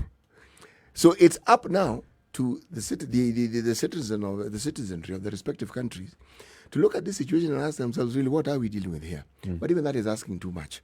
Because when someone decides they're going to support an individual, any other logic that goes beyond supporting that person goes out of the window. Supporters of Tundu Lissu will remain supporters of Tundu Lissu. They will. Regardless. Those who are supporters of CCM and the other, how many candidates do we have? 20 or so candidates for the presidential election in Tanzania. All those who support all the others will remain. Now, there are those who you may say may be swayed by what is happening. They may look at this and feel, what Tundu Lissu said, I could have voted for him, but no, now I'm not going to vote for him. I'll vote for somebody else. But consider, Eric, there's a third group, a very strong group. They may not like Tundu Lissu, but they don't like the current government. Another case of we'll use whomever we can to get in. Yes. And the sole purpose of that is to get the current out. Yes. Yep. Not necessarily Vote that out we're the voting current. in Yes. someone, but we're Yes. voting out somebody, essentially. Exactly. Yeah. There are those who think that way. So when you are the incumbent, hey, man, you've got your job cut out. Things for or against you. Yes. So we'll be speaking with Tundu Lissu, the presidential candidate in Tanzania shortly. We're waiting for him to join us on the video link. We'll be speaking with him. But as we do that, let's also look at a statement that was issued by the U.S. State Department yesterday. They are preparing for their own elections in the USA, but the State Department issued a statement on the upcoming elections in Africa without mentioning any particular country. And it says the U.S. is committed to supporting free, fair, inclusive elections. The conduct of elections is important not only for Africans, but also for defenders of democracy. Around the world, we believe all sides should participate peacefully in the democratic process. Repression and intimidation have no place in democracies. The right to peaceful assembly and freedom of expression and association are at the heart of a functioning democracy. Adherence to these democratic norms and to the rule of law allows all citizens to engage in political dialogue and support their choice of candidates, parties, or platforms. We will watch closely the actions of individuals who interfere in the democratic process and will not hesitate to consider the consequences, including visa restrictions, for those responsible for election-related violence. So, who do you think Mr. Pompeo is addressing here? Well, it could be anybody. How many elections are taking place on the continent this year? That falls squarely into what's happening in Tanzania. You know, it's right to peaceful assembly, blah, blah, blah, blah. That falls squarely into what is running up to 2022 in the country, right to peaceful assembly. Blah, blah, blah. Elections are taking place in Ghana this year. Yeah. But why blanket it? If you've got an issue, just come out and say, so for instance, we've noticed this and that happening in Tanzania, and we take exception, or we'd advise, or we'd caution, or as friendly partners, this is what we'd say. Why blanket it? Why not just sort out their own issues at home? Or why not just focus on what is currently happening in your own house, Yes. and then you'll come and talk to us. And then after sorting it out, lead by example, tell us, you see how we've sorted ours now. What we want to tell you as people who've sorted out our problems. So that you can go in this way. They're in a mud fight. So you're saying they have no moral authority to issue a statement on elections in Africa? No. Morality doesn't come into it. If you want to speak as a friend and as an equal partner, there's a way in which you present these matters. But the big brother approach as to, I know better and my issues are handled better and I live by example. We look at the example and they're not even mirroring us. They're overtaking us in some of these things. And these things refer to bad governance. So when someone like this speaks, I think he's speaking in the past tense. The past tense here is when America was considered to be the voice of reason, for those who wanted to see it that way, the voice of democracy, the voice of freedom. They still speak about it that way, and yet you look around America, and these very values are the ones you find being abrogated on a daily basis. So you want to bring in morality and say, what moral authority does he have? Just start by what authority. Don't even throw morality into it. What authority does he have? Yes. He says, as longtime partners to the nations of Africa, we care about the region's democratic trajectory and are committed to working constructively with international and regional partners. Of course you do. Sort out your own issues. I read this statement. I didn't quite get. I could see, there's something that you're saying. This is like a, copy and paste of previous statements that have been given by previous secretaries of state in the lead up to elections in other parts of the world. Yes. But Yes. this particular one, what are you saying? From the Mr. Mike earliest times, Pompeo? essentially, we are being told, look, there's a way in which we expect you to behave, okay? Yep. And that behavior, we're not going to say it, but if you expect us to give you a helping hand, this is what we expect you to do. We will deny you visas. Yes, exactly. This is what we're going to do. These visas that you like, you're not coming to our country, okay? We know we can't build a wall in Africa to prevent you from coming, but you won't come. So, we're not being told anything new. But what I'm saying is we understand what you're saying and it's how you like to conduct your politics. But please, you have bigger problems. And these problems are at home. Sort them out. Focus on your own The issues. Africans will sort out their own issues. Yep. So, the conversation that we'll be having with Tundu Lissu, we'll have that conversation immediately after this break. When you're going into a break now, in the Situation Room, this is Kenya's biggest conversation, broadcasting on Spice FM, on KTN Home, and online, www.spicefm.co.ke. So we'll have a fun conversation with the presidential candidates of Chadema party in Tanzania. And, he's a man that we spoke to earlier when he was not yet back in Tanzania, telling us that he was hoping to get back to the country to campaign for the election, to get votes. Now he's there. He's facing a 1-week suspension from the Electoral Commission of Tanzania because of what it has said. He broke regulations of the elections. But we want to understand exactly what's happening in the country. Good morning. We'll be back shortly.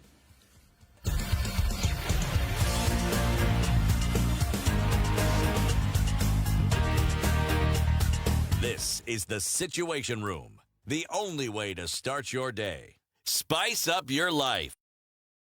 87.9 Spice FM, Mombasa. The weather with Cloudy Spice Nairobi at FM. 16, going to highs of 28 and lows of 14 today. Partly cloudy conditions in Njeri at 16, highs of 26 and lows of 13 with rain expected later. And partly cloudy conditions in Nakuru at 14 degrees, going to highs of 24 and lows of 13. Eldoret is partly cloudy at 13. Rains expected, thunderstorms actually, highs of 22 and lows of 12. It's partly cloudy in Kisumu at 19 degrees, highs of 27 and lows of 19 with showers expected later.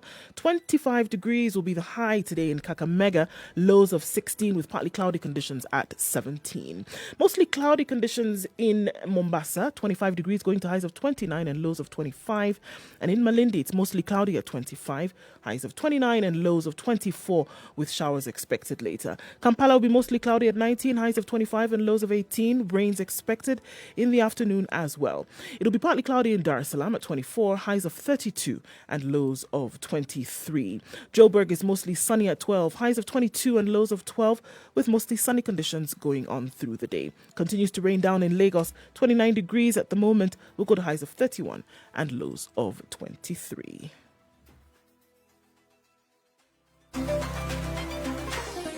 Chilled Spice.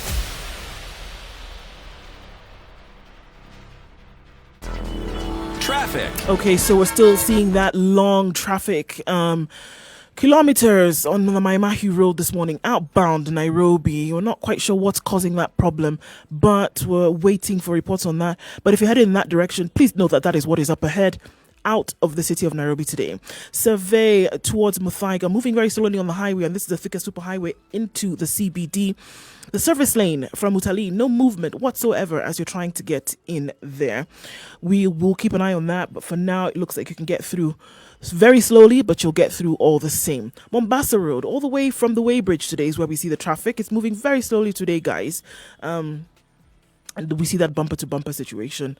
We get through that with some patience is what it means. Okay, getting in from Waiaki Way into the CBD as well. Moving very slowly from Westlands, but you get to the University Way roundabout, you should be all right. Okay, we'll also see that there is some traffic right around the Uhuru Highway. This is from the Nyayo Stadium roundabout all the way through to Westlands. So keep an eye on that for you. Spice FM KE, that's how you can reach us on Twitter, and 40127 text.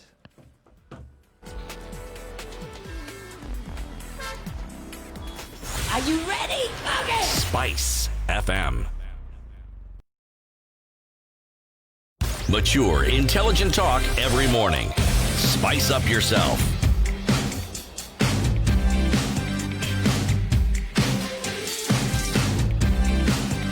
Mornings done right. 28 minutes after 94.4. 7, the conversation continues. This is Kenya's biggest conversation, the Situation Room, broadcasting from Nairobi, 94.4, Mombasa, 87.9, 102.5 in Kisumu, 96.0 in Nakuru, Eldoret, 96.7, Njeri, 90.9, Malindi, 97.7. We're also live on KTN Home until 9 o'clock, and we're live on www.spicefm.co.ke and Spice FM KE, YouTube, Facebook, and Twitter. In the room this and every weekday morning is Eric Latiff, Nduh Okoh, and CT Muga. Joining us on the line shortly is the Tanzania opposition presidential candidate Antiphas Mugwai Tundu Lissu. We'll be speaking to him about what's happening in Tanzania. What we know so far is that he's serving a suspension for about a week from the Electoral Commission in Tanzania because of what he was accused of. What had he done again? He's been, alleged violations of coming from the commission, and we're looking at seditious statements that he's alleged to have made, and also then planning campaign rallies without proper notice and meetings without proper notice from the commission to the commission and also security forces within the country. Okay, so that is what is happening, and let's see if we can now raise him. Good morning, Tundu Lissu. Good morning. I'm on Zoom already. All right. Karibu. Thank you very much for speaking to us, and welcome to the Situation Room. Guys, let me in. It'll be very helpful. It will be very helpful. Yeah. So here we are speaking to you months after we spoke to you before you come back to Tanzania. At that point, you were hoping that you were going to be able to contest in the presidential election. Here you are, right in the thick of it. You are actually contesting in this presidential election. But now you're serving a suspension. Are you on Zoom? Are you on Zoom? Well, Yes. we're seeing you on Zoom, but it's also good to hear you on the phone so that we have a clear line, because I think the Zoom connection is a bit static for a moment.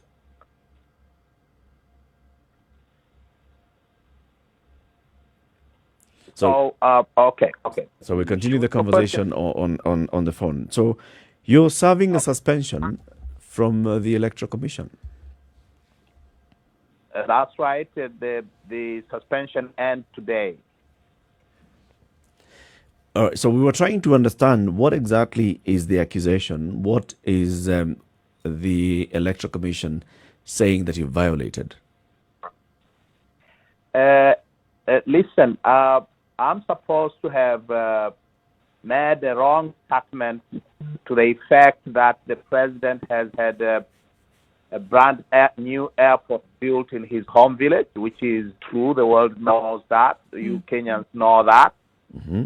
Because President Uhuru, only 2 months ago, President Uhuru was at Chato and went by his presidential plane. Mm-hmm. And a wide array of other allegations. But here is the deal. As I speak to you, I have not seen a copy of the complaint because it was never served on me. Mm-hmm. I never received a summons to defend myself. Mm-hmm. I was never called to appear before the ethics committee to present a defense. Yeah. And therefore I did not defend myself. Mm-hmm. And the sentence of suspension for 7 days was passed, and it has not been served on me. So what I know of the suspension and the grounds thereof is what I have read from social media, just like yourselves in Kenya or elsewhere in the world. So with all that, then why did you agree to abide by the suspension? I did not agree to abide by the suspension. I simply could not hold any meeting after that because the police wouldn't allow me to. Mm-hmm. You may have heard that I was prevented from going to an internal meeting just outside Dar es Salaam. Yeah. Yep.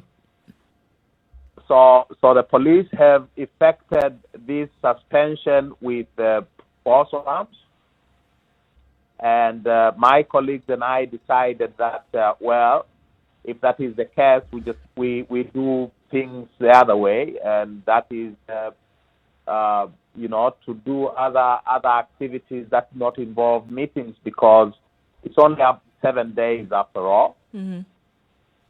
But this is a totally bogus suspension on completely spurious grounds.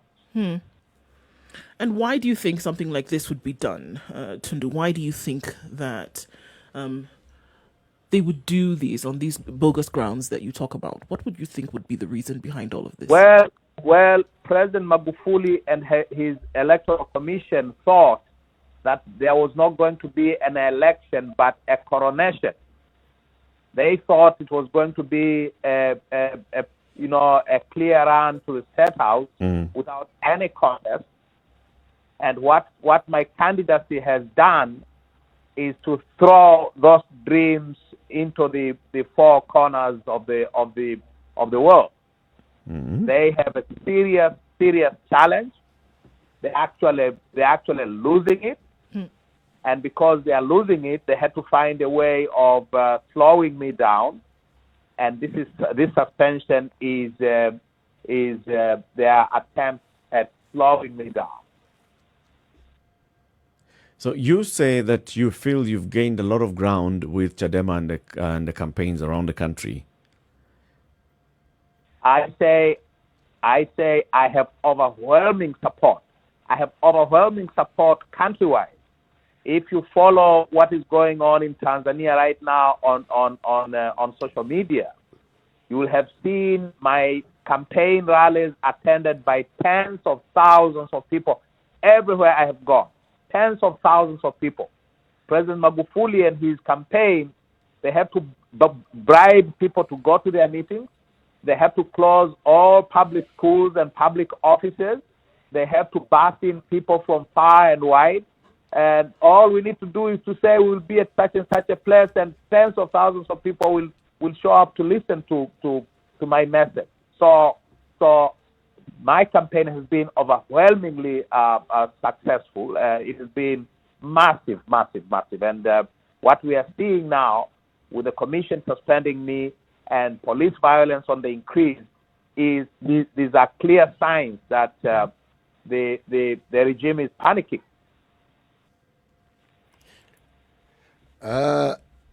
We thank you for your time. There's something I wanted to ask. I've been paying very keen attention to the process of campaigning in Tanzania, but I've been juxtaposing to that in America. And that's where my question now comes from. Yes. In the event that you win an election, do you foresee the president conceding defeat? President Magufuli? Yes. Well, President Magufuli is not going to concede anything, but we'll have to force him out. He loses, he clings on in power, we'll just have to throw him out.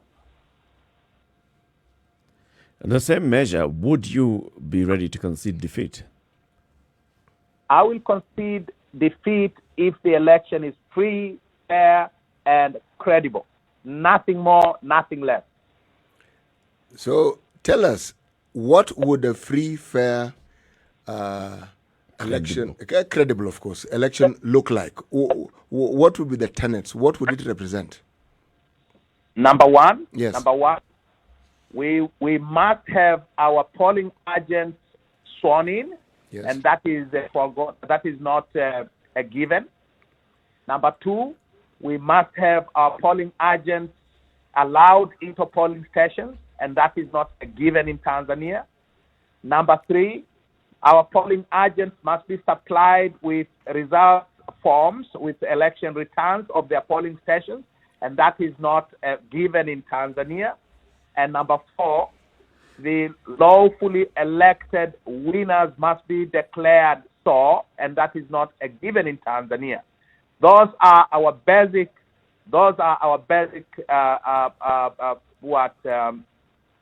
standards for what we'll see as a free and fair election. And of course, if there is no police violence and violence from CCM vigilantes that they have recruited countrywide.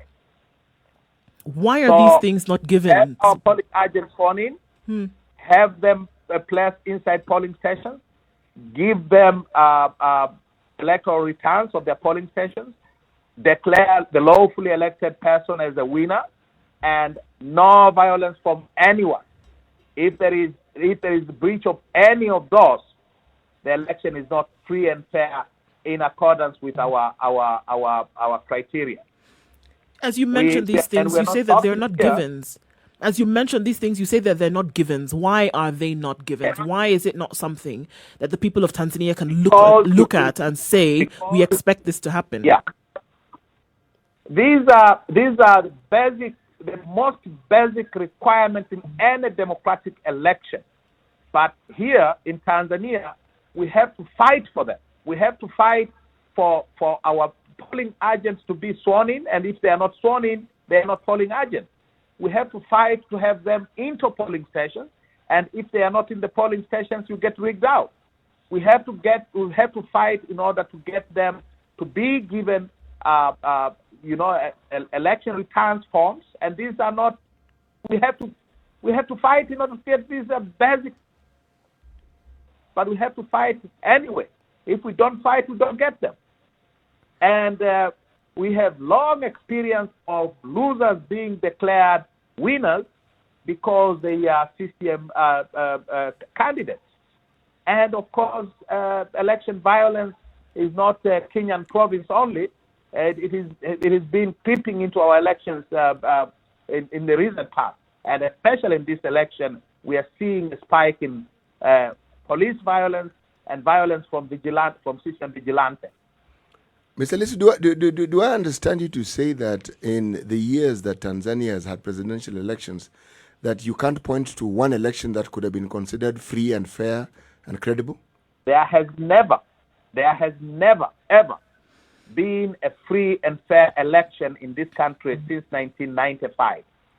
I have been a participant, an active participant in them all, with the exception of the 2000 general election. But I've been a participant in all other general elections, and I can tell you, and I can point out to reports of the commission itself. In 2010, the commission itself said that it needed independence in order to discharge its functions of supervising our elections. So we have never had any free and fair elections by any standard. Our electoral commission is entirely controlled by the government in power. All of them are presidential appointees. The commissioners and the chairperson and the vice chairperson are all appointees of President Magufuli. The returning officers of all constituencies are appointees of the president. And President Magufuli has said publicly that he does not expect them to declare opposition candidates as winners. So we have never had the kind of luxuries that other democratic countries have had. So with all of this, if we're going by what you're saying at this point, Tundu, then are you saying essentially then if we're talking about democracy, then it doesn't exist in Tanzania? No, it exists only in paper. So with all the push for the things that you're saying, the minimum conditions for free, fair and credible elections, with only 20 days to go, Tundu Lissu, do you feel as if you've made progress in getting these conditions met? Well, we have said that we will not accept anything less than a free, fair, and credible election on those criteria. If those criteria are not met, we will summon the masses into the streets to protest and to protect their democratic rights. The question that I'm asking, I'm actually asking the question directly from today, from where you sit today. Are there indications that this election is going to be free, fair, democratic, transparent? No. So basically what we are saying then is that you're most likely not going to accept the result of this election. If it continues like this, we will not. Let me ask a different question. The things that you say must would consider the basic for you to actually accept any outcome of these elections. Are there things that are entrenched in your laws? Are there things that you can go back to? They are? These are things that are entrenched in our law since 1985. Our Elections Act was enacted in 1985. And these basic demands that are making are part of the law since then. They were part of the law 5 years ago. They were part of the law 10 years ago and 10 years ago. They have been part of our law for the past 35 years. But during the past 5 years, they have become a matter of struggle. Are we then to expect, for instance, that if, as you say, these are matters that are entrenched in the law, and well, by that statement, it means that if someone doesn't abide by them, then they will be going against the law. Are there instances in Tanzania when people have actually faced the wrath of the law when they've gone against these very laws that determine the electoral outcomes in Tanzania? Well, Tanzania is a very repressive state. We have suffered these past 5 years. People got killed protesting the same thing 2 years ago. Our entire leadership of the party was almost sent to prison earlier this year because of that protest in March of 2018. Because our candidates in a by-election, our polling agents in a by-election were not sworn in, and people had to protest, and someone was killed by the police. And our entire national leadership was convicted and sentenced, and had they not raised the money quickly, they would have been in prison by now. So these are things that are going to be contested. If we don't get those 4-5 basic demands met, we definitely will not accept the results. Should you become president, what will you do to ensure that these wrongs that you very, very spiritedly talk about are actually set right? We will carry out much of our system. You Kenyans went through conversant with Kenyan history.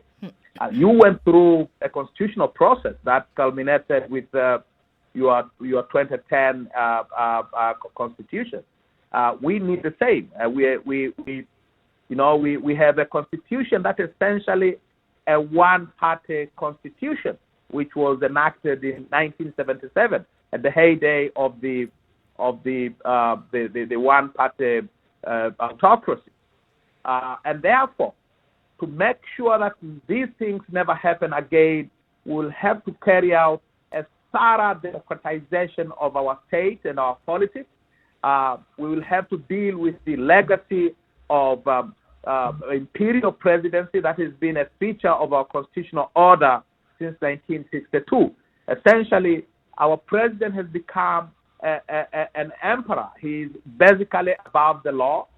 He's accountable to no one except his God.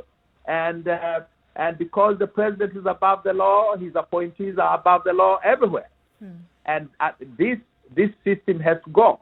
And it is our program, our party's program, that within the first 100 days of assuming the presidency, we will restart the constitution-making process that was scuttled in 2014 during the last year of President Kikwete's administration.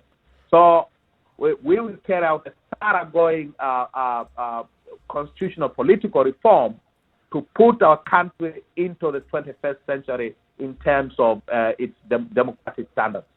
Even as we hear you saying these things and saying that, if you don't see that the results of the election are upheld in a democratic manner, as you've described it just now, and then going on to say that there will be mass protests in the country because of that. Every time we hear mass protests in a country as a result of presidential elections, it would give the connotation of some kind of violence would come out as a result of that, and that you would not be able to maintain the peace. Is that something that you are actually ready to risk in this case, or are you looking from a point of view that you must then bring everything down to the ground in order to get the results that you're looking for? Mass protests are the most democratic means of changing the law and changing political power anywhere. It is not just in Tanzania; it is everywhere in the world. Mass democratic action, peaceful protests. These are democratic, the most democratic means of people showing their displeasure with the status quo. And we calling for mass action is not any different from what you Kenyans have done for years. It is not different from other peoples of the world have done to change what they consider unjust rule. And civil disobedience is the most peaceful way of changing politics. We will not engage in violence. We don't have the weapons. If there is violence, it will come from those who are armed to the teeth, and those who will stand in the way of the democratic will of the Tanzanian people. And therefore, it is what it is. It is what I say. It is going to happen. We will summon the people into the streets to protest peacefully against the stealing of the election. If I understand you from statements that you've made, you accuse the president of contravening COVID regulations. Did I understand you correctly? I didn't say that. You did not ask me any question about COVID-19. Okay. Do you feel that the president has been contravening COVID regulations? There are no COVID regulations here. Here, the president declared us COVID-19 free, brother. So, are you COVID free? Well, who knows? There are no statistics. Nothing official is coming out on anywhere. The official position is we are COVID-19 free. So no medical personnel, no government officer has issued any report, any statistics on infections, on fatalities, on recoveries since April 29. And therefore, what we have is just hearsay. So what we're saying is that if the president has declared that the country is COVID-free, so any evidence regarding COVID that we see around the world then means nothing to the citizenry of Tanzania. It means absolutely nothing to the government of Tanzania. Nothing. And by the way, Yes. it is now a crime to say that there is COVID-19 here. It is a crime that will send you to prison. How did that get entrenched in the law, if I may ask? Well, regulations, ministerial regulations. Yeah. They passed online content regulations which say that if someone issues a report about any pandemic without the approval of the authorities, they commit a crime and they go to prison. So coming back into this run-up to the election in just a couple of days, you have clearly stated that if the election is not conducted in what you have called free, fair, transparent manner, which includes swearing in your agents and allowing your agents to get into the polling centers, and the manner in which the election results are announced and transmitted, then you are not going to accept the election. Now, I want us to look at it from the side of if then you are not declared the winner of this election, you are unlikely to accept the result if all these measures are not met. And the question that Nduh asked you is it a risk you're willing to take to call for people to protest, to expose them to any kind of harm that may come their way? Yes, you've said that this is peaceful demonstrations is a way of pushing for better and cleaner and better democracy around the world. But let's not forget that in all those places that we've seen, most of the times there are deaths that are reported. Is this a risk that you're willing to take for your supporters? That some of them may get injured, some of them may die? I do not intend for someone who survived a dastardly assassination attempt 3 years ago. I'm not willing to see anybody killed. But a democracy has to be demanded, and the democracy has to be fought for. A democracy has to be paid for. We are not going to accept oppression, and we, as I said, we will do what the democratic world has always done through the edges, protest. Tundu, do you fear for your security? Do you fear for your life? Like you've just said Of course I do. just now that you survived an assassination attempt, as you've put it, some years ago, and you were shot and had to leave the country. Coming back into the country and facing all of this at this time, and then going into the presidential election in about 2 weeks, do you fear for your own safety and security? Those who shot me 16 times 3 years ago have remained at large. No investigation has ever been done. There is no suspect, no arrest, nothing. And therefore, I don't feel very secure. But that has been the lot of every Tanzanian citizen for the past 5 years. So it's not only me who doesn't feel secure. Every other person here lives in fear of their lives. They live in fear of their freedom. They live in fear of their property, because all these things have come under sustained attack in these 5 years of the Magufuli regime. Tundu, as we wind up this conversation, you are the presidential candidate for the main opposition party, Chadema, and there are other candidates as well. Just for purposes of our audience, how many other presidential candidates are there in Tanzania in this election, and what is their sentiment about the upcoming election? Apart from myself and President Magufuli, who is the incumbent, there are 14 other presidential candidates. But seriously, this is a two-horse race. Those 14 other candidates are inconsequential. They are not going to affect the results. This is a two-horse race. It's either me or President Magufuli. Asante sana for speaking to us today. Antiphas Mugwai Tundu Lissu, the presidential candidate for the Chadema party in the upcoming presidential election in Tanzania. We wish you all the best and allow us to get in touch with you again just before the election so we can touch base on what your campaign has been doing. Thank you so much for having me, and my apologies for the previous connectivity problems. No, Thanks, thank you, Nduh. sir. It Thank worked you out very well. much for your time, sir. Thank you. Say hello to everyone in Nairobi and in Kenya. They are my people as well. Okay. Yes, we will. They've And they heard can you. hear you. Okay. Asante sana. This is Kenya's biggest conversation, the Situation Room, broadcasting on Spice FM, on KTN Home and online, www.spicefm.co.ke and Spice FM KE, YouTube, Facebook and Twitter. 4 minutes to 8. Keep it right here. We want to take a quick break and then we'll be back with more conversations. This is the Situation Room, the only way to start your day. Spice up your life. Spice FM, Nakuru. Sugar and spice and everything nice. Spice FM. Spice up your mature, intelligent talk every morning. Spice up yourself.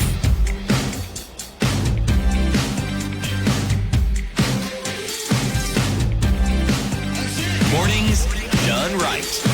94.4 Spice Right, so the FM. things I was saying about that suspension, if it has not followed the law, then yeah, it's illegal. In terms of you did not get the proper summons, you did not get to explain yourself, you have not received even the verdict of the Electoral Commission properly, then there are issues. What is of concern to me is what he's clearly saying, that this election is going to happen. It's all indications, according to him, are that with this electoral commission that has been ordered by the president, who is the party is the one that has picked all the commissioners, they've been told, do not dare announce a winner from the opposition. Then clearly we are going to a situation where CCM's candidate is going to be declared the winner and the Chadema candidate is going to reject the outcome of this result and call for mass protests and demonstrations across the country. It seems that you don't even need a crystal ball to see what's going to happen here. Yep. Because, I mean, it's already been prescribed from the beginning. And those who may be living under what fear of the present administration already been ordered what to do. So what are you looking at? You already know what the situation is going to be based on what he has said here. So there's even no room for speculation or what you think should be or what could be. You've already been told you will not announce a winner. Is there a likelihood any that we other will party. see peaceful demonstrations in Tanzania? Well, is there likelihood that we'll see a free and fair election? I think that one we've already seen. There's a likelihood, but not a high likelihood. The higher likelihood here from our crystal ball is it's going to be what Tundu Lissu will call not free, not fair, not credible. Essentially, what we're asking is, will the president present himself as something other than what he has been presented as? Because that's what it boils down to. Yep. And the likelihood of that is? Slim to none. Slim to none is what you're looking at here. So the discussion ought to be around the outcome. Yep. What is, because we know if Tundu Lissu calls for mass demonstrations and protests, what then is likely to happen beyond that? And what will it present to the country? Sure. And it's not as if these protests will come and the government of the day, quote unquote, is going to sit and take it, lying down. Yep. There will be a rebuttal. There's going to be issues. Anyway, we're here to observe. Next Friday, we still have another Tanzania conversation with somebody else from Tanzania, just to understand what's happening and the lie of the land. Good morning. This is Kenya's biggest conversation, the Situation Room, Spice FM, KTN Home and online. In the next hour, we talk about teen pregnancies. It's now 8 o'clock. Sugar and spice and everything nice. Spice FM. Spice up your life.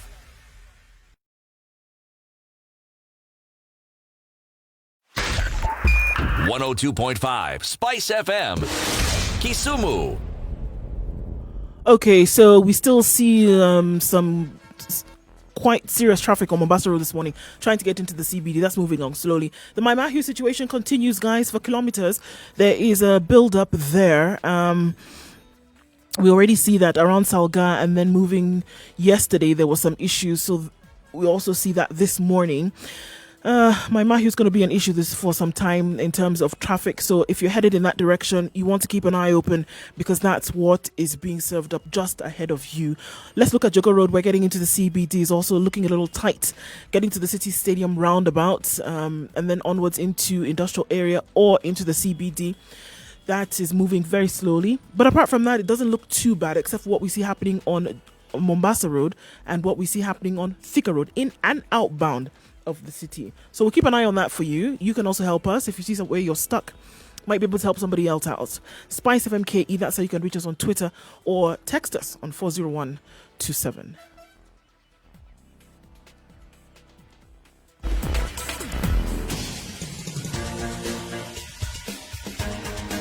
This is The Situation Room, the home of hard-hitting political commentary and penetrating insights about the state of the nation. This is a talk radio experience like no other. The Situation Room, a place for hard truths, debates, and elevated conversations. The Situation Room, witty, political, engaging, deep, controversial. In the room, we have C.T. Muga, researcher, academic, seasoned political observer, a fountain of wisdom in these politically uncertain times. Nduh Okoh, Nigerian by birth, Kenyan by choice, communications expert, Pan-Africanist, a truth seeker and believer in people power, and Eric Latiff, agent provocateur, the man in the chair, seasoned journalist, news hound, a man who believes in punching up, not down. This is The Situation Room, the only 2 way minutes to after start 8. your day. This is Kenya's biggest conversation. It is The Situation Room, broadcasting on Spice FM, on KTN Home, online. As we begin this new hour, CT, what is today's proverb? Well, today's proverb: wood touched by fire is not hard to set alight. We had someone who actually determined a response, Oscar Mondi. He said, it's really very simple. The inevitable will happen. I like that perspective. The inevitable will happen. The inevitable will happen, yes. It's an interesting perspective. Okay. So that's the translation of this particular proverb? That is a perspective that one Oscar Mondi has given. All right. So let's talk about COVID-19 period and what we saw during this period in terms of teen pregnancies. Schools were closed. Children went home. Some of them were able to access online learning or radio learning or TV learning, but basically they were not under the supervision of teachers as they used to. And parents maybe would go out and spend a day out away from their children. Unsupervised children, spike in the number of teen pregnancies reported across the country. And this matter started a couple of months ago when a report came out of Machakos, and it was Ukambani counties, Machakos, Kitui as well. And we were talking about the number of teenagers then who were presenting themselves in health facilities seeking care because they're pregnant. And what was happening was there was now an increase in the number of pregnancies. What is the situation now? Well, those numbers haven't, since we got those numbers that time, we haven't seen another collated report from around the country in terms of what exactly has been happening. What has come out, though, is that there have been those then who are moving along with their pregnancy, and then you also have seen a number of terminations taking place, and this then has risked the lives of many of these young girls because of obviously they are at a young age and they don't want to find themselves pregnant while in school and such, and taking the responsibility when they don't have the financial muscle to be able to do so. It still is a problem. It still continues to be a problem. It has risen during the time of COVID, that's for sure. But it has also come out from many quarters that it is not only because of COVID that you see teenage pregnancies. It may have risen because then people are young people, young girls, were then idle because of the fact that they have not been in school, and so this has affected this. However, even when in school, you did see a heightened number of teenage pregnancies in the country. COVID just exacerbated the situation, but it was not the sole reason behind teenage pregnancies in Kenya. What are the other reasons? What is it that sees us find so many cases of teen pregnancies? We have seen many accusations. Sometimes, those that are taking care of the children, either at home or at school, teachers have been accused. People at home have been accused. There's also the issues of abuse. But where is it that then the society goes wrong and we're not able to really protect our children until they get to that age where they can make this decision? The truth of the matter is that there's ignorance, and then the choice of ignorance when it comes to the fact that young girls are sexually active. Nobody wants to come out and say that this is the situation, that young girls are sexually active and they're not getting the right information in terms of what they should do to either, one, protect themselves against not just pregnancy, but sexually transmitted infections and diseases, but then the realization and the acceptance of the fact that young people are sexually active, more so than they were 20 years ago. And so a lot has been turning the blind eye to that and saying, well, okay, we're not going to deal with it because it's not an issue. Well, it's clear that it is an issue, and that you have more young mothers now than you did 20 years ago. You have many more girls dropping out of school. You have many more young girls then whose parents have taken the decision to marry them off as a result of them being pregnant. And so by virtue of that, you have many more young wives. And many now have said, okay, you if our daughter gets pregnant, then you will carry the responsibility, make sure that she finishes school, this, that, and the other thing.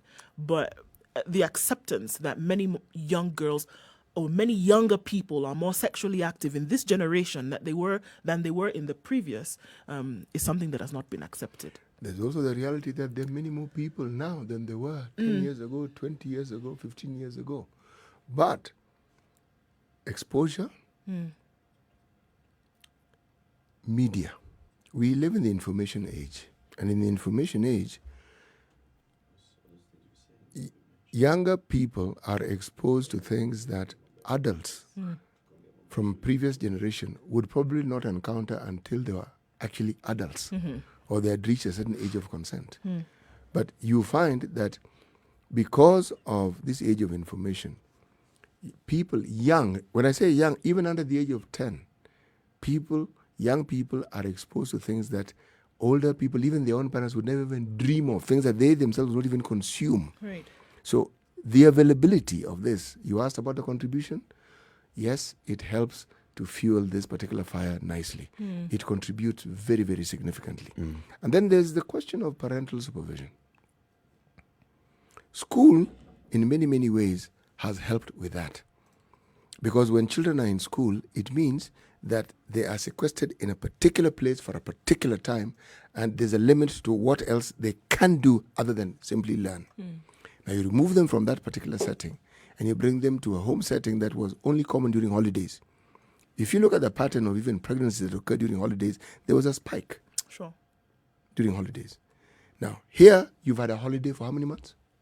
6 now. Precisely. So you present a situation where the parents are busy trying to eke a living. So this parental supervision that you'd expect is actually not as possible. You can discuss it theoretically if you wish, but the practicality of it is minimized. Young people will interact, as we've seen. And because of this, all manner of crazy things that you had previously thought would not happen would happen. And it's not because the parents expose them to this, but it's because they themselves have the inquisitive mind and will figure it out. So the communication age in which we live in has contributed significantly to some of these issues. But you correctly put it, Nduh, an absence of actually ensuring that there's an entrenchment in teaching certain values with regards to sex, sexual life, sexual safety, and then our fear of actually openly discussing sexual matters with younger people. Yeah. And it's really it's a thing that must be overcome, because then we're going to continue dealing with this, because people are going to be up in arms asking the why, like they did in July when we saw these reports come out from around the country. Everybody was asking why. It shouldn't be the question. Actually, you shouldn't be surprised. If you're not having these conversations, you shouldn't be surprised at these outcomes. right? You shouldn't be surprised at these reports that you see when thousands of girls across the country are having this or are getting pregnant when you haven't had the conversation. Let's bring in somebody then who understands the matters of education, also understands the matters of teenagers, and this is the Sub-County Director of Education from Homa Bay County, Madam Ziada Osano. Good morning. Good morning. Good morning. How are you? We're well, Good thank morning. you. Thank you. Welcome to the Situation Room, and we thank you very much for speaking to us today. Thank you also.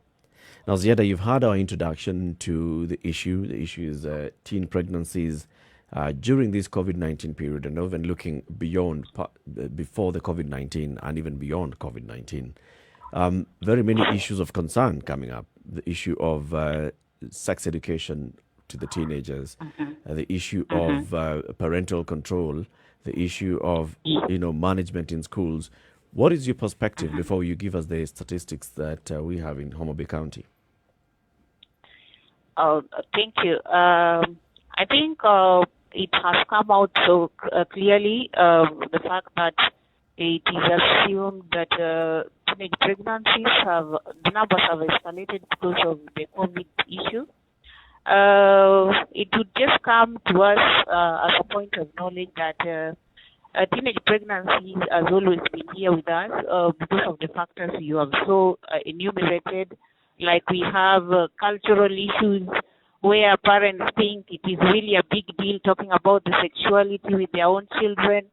This is one of the major causes where, because children do not understand themselves. Most of them do not understand their sexuality, and there's no adult who is ready to disclose to them their expectations and how they should conduct themselves.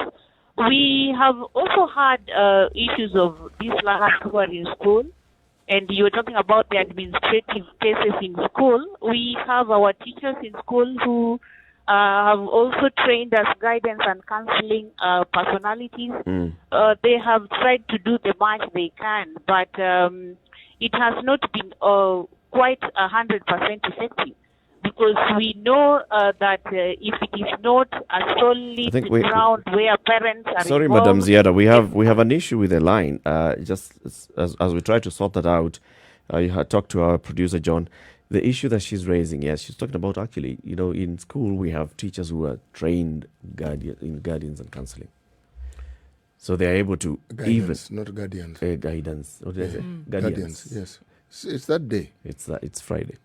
Guidance and counseling. All right. So, what of what importance is that to have those in schools, and then why can't we use them in the community? Why can't we use them in churches? Why can't we deploy them? Guidance and counseling has been a requirement in schools from time immemorial. But they also doubled up as career advisors. How effective they are is a totally different question. And what it is that is required for someone to be employed in such a position is also has been a subject to debate for the longest time. But what is certain is this. We've hanged on to a certain belief that just the existence of such a position in a school would warrant there being a safety net for young people. Because when people talk of pregnancy, yes, we focus on the young girls because they're the ones who get pregnant. But the argument has been you need to have a program that talks to the people who are likely to get them pregnant as well, the young men. They also need this education. Now, there's also the argument that people who are much older contribute to this significantly. Okay? So now, it's a question of societal norms and moralities. So how do you fight this in communities where people think that marrying young girls is a wonderful thing? How do you fight this when the community sees no problem with it at all? And in this country, many of our communities don't have that big a problem with a young girl getting married. It's even encouraged because, again, like you talk just about traditions and culture and things like that, it's even encouraged in some cultures that the best thing to do is to marry a young girl for several physiological, other reasons that come into play.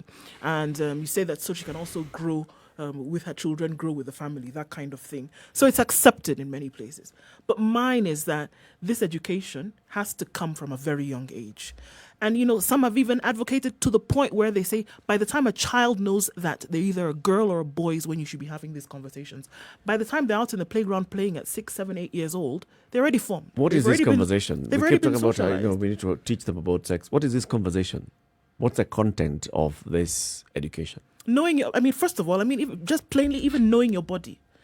You would be very surprised that there are girls at the age of 18, 19 who don't know the functions of their reproductive system. Don't know how it works, don't know what it does. So anybody who comes and tells you that they want to do 1, 2, 3, they would actually go along with it, really actually not knowing that the end result would be pregnancy. Even just they one. haven't been taught in school. No. So what is it that we see then teachers doing? And Madam Ziada Osano, the Sub-County Director of Education in Homa Bay County, is back on the line. We hope that the line is now clearer and better. Madam Ziada, this issue of sex education has been a conversation and a debate in the national space for a number of years now.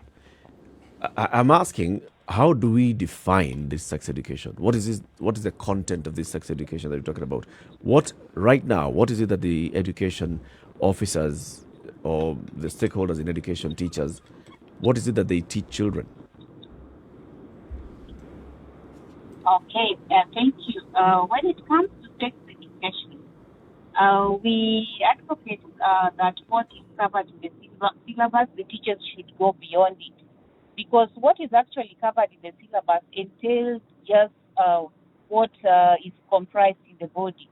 But when we have to do sex education, even in our schools, what we advocate as education officials is that learners should be taught to understand themselves, understand their bodies, understand the changes that they would undergo as they develop from one stage to another.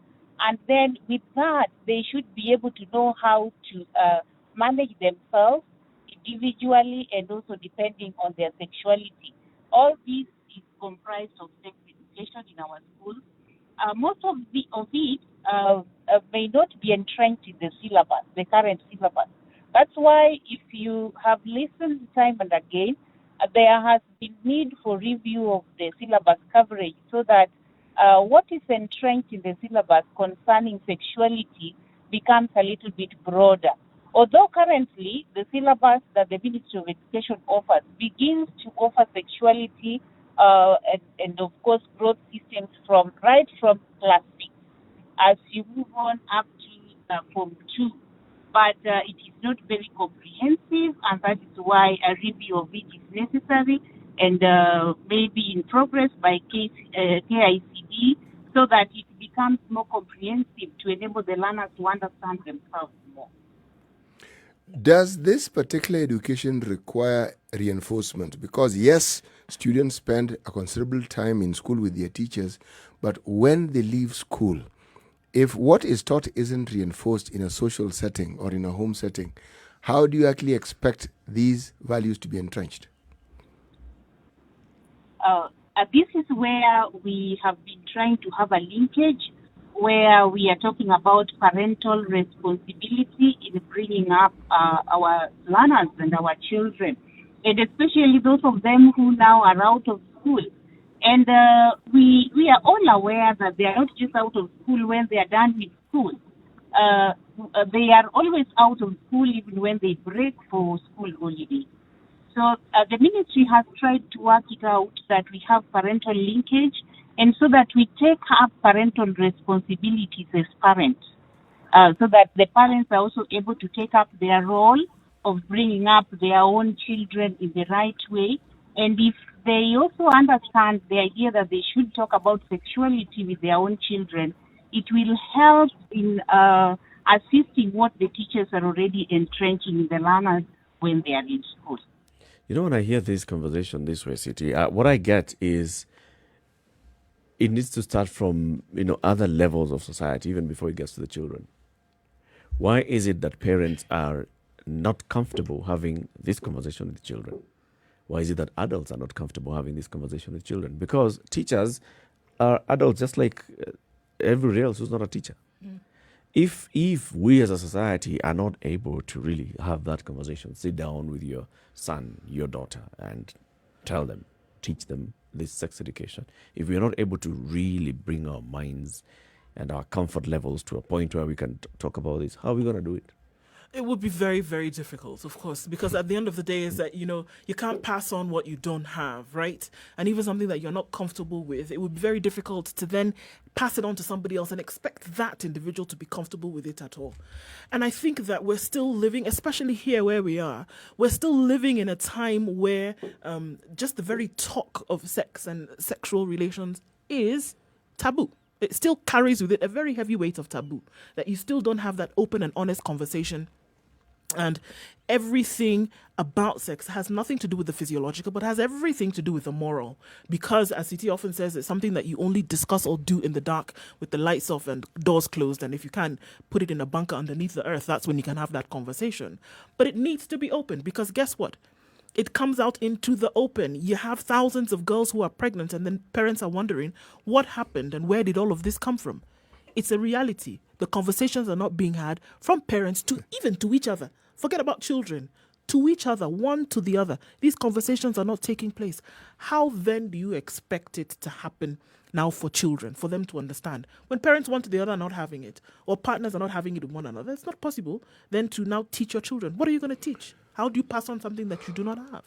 If you want to understand just how deeply rooted certain societal norms are, it's in looking at this subject that we're now discussing. Because it isn't the ability or the willingness. It's like parents prefer to be in denial. They prefer to simply assume that things will work themselves out in one way or the other. And yet, if you look at the times, they're being overtaken by events and by time.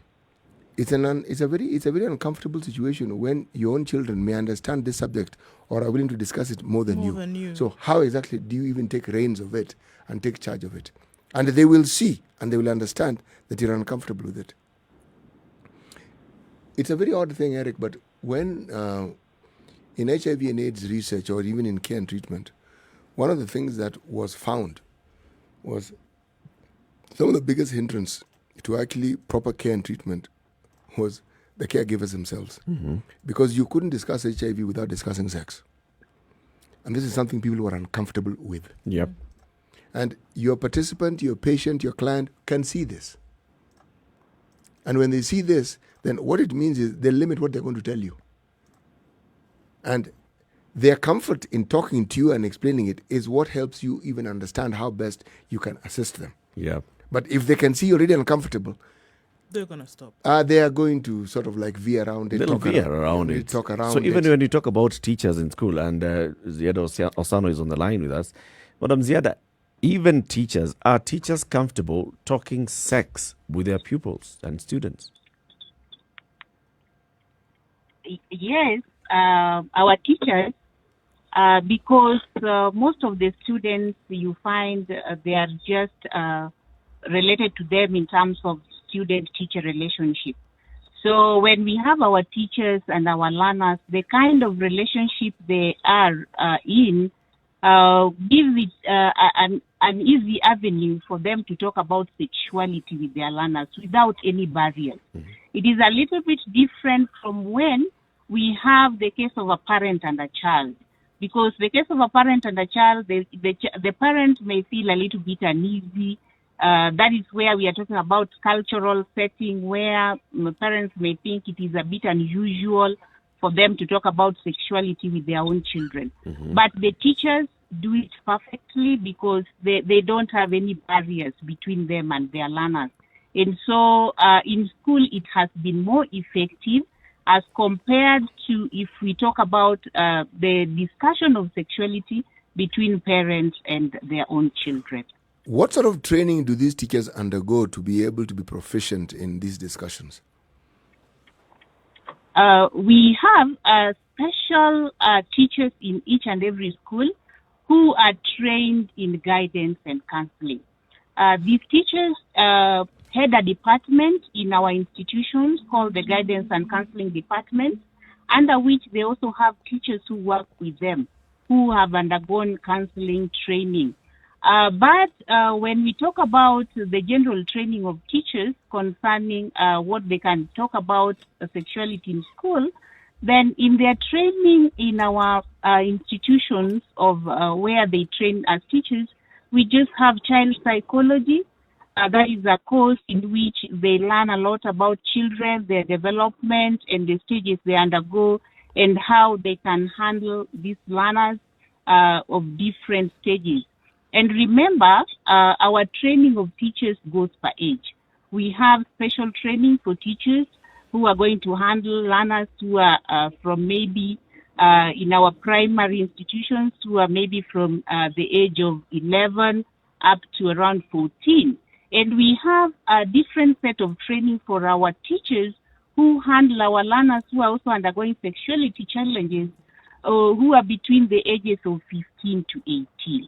And so their training is very specific, but it is backed up with our guidance and counseling departments in each of our every institution.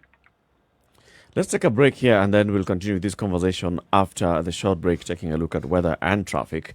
We are speaking with Madam Ziada Osano. She is the Sub-County Director of Education in Homa Bay County, talking about teen pregnancies, sex education among our teenagers and children.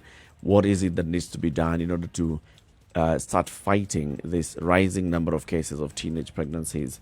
And what is going wrong? What is it that the education sector can do? What is it that the parents can do? The religious sector as well.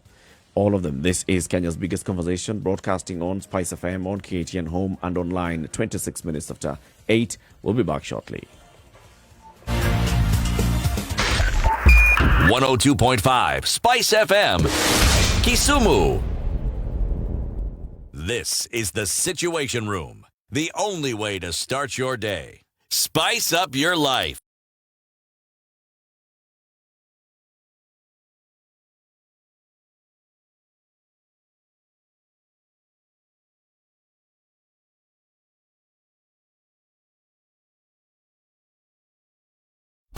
Classic soul, R&B, smooth jazz, neo soul, and nostalgic ballads. Make some noise. Yeah! You're listening to Spice FM.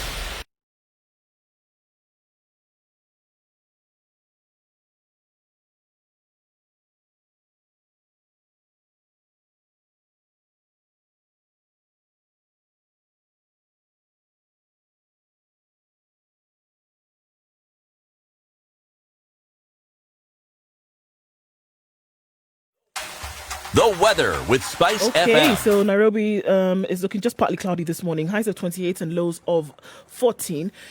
Partly cloudy conditions in Njeri at 18 degrees, going to highs of 26 with thunderstorms expected later on. Looking like a wet weekend in Nakuru as well. Today, though, highs of 24 and lows of 13. Eldoret experiencing rain this afternoon with highs of 22 and lows of 12. Kisumu will also be wet this afternoon with highs of 28 and lows of 19. Kakamega will experience rain later with highs of 26 and lows of 15. Partly cloudy conditions all through in Mombasa, highs of 30 and lows of 24. Rain expected in Malindi, going to high of 29 and lows of 25. Thunderstorms expected in Kampala later, with highs of 25 and lows of 18.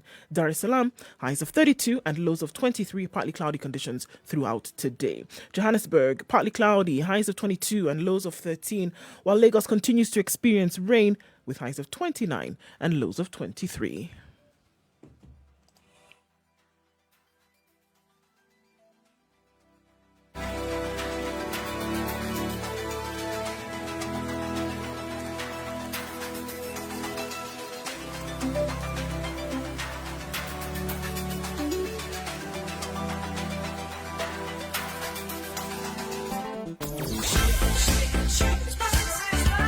Okay, still an eye on my Mahu this morning, and there's quite the traffic headed out of the city today. It is Friday, so we expected to see heightened levels. Just didn't expect to see it this long.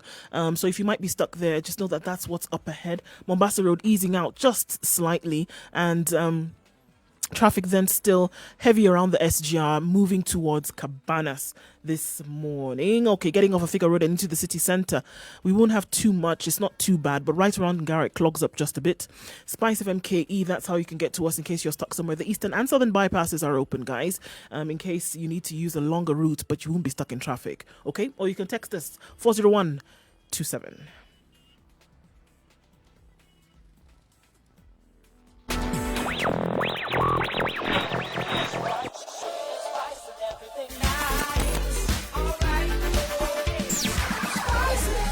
Spice up your life.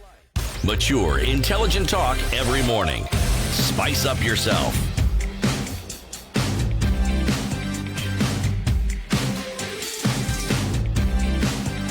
Mornings done right. 94.4 Spice FM.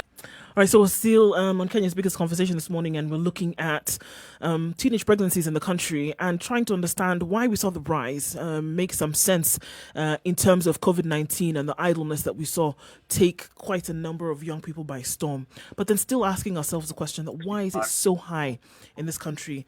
And we're with the Sub-County Director of Education, and Madam Osano is talking with us this morning about this. And Ziada, just to continue looking at this, the question then is, I mean, you talked about the fact that it is teachers, right, who are comfortable having this conversation with young people. If that is the case, why then do we see the spike? Or is it that young people want to get pregnant? Are they ready to start families so early? Why do we see such high numbers? If they are understanding what's going on and the teaching is actually taking place in schools, why the problem?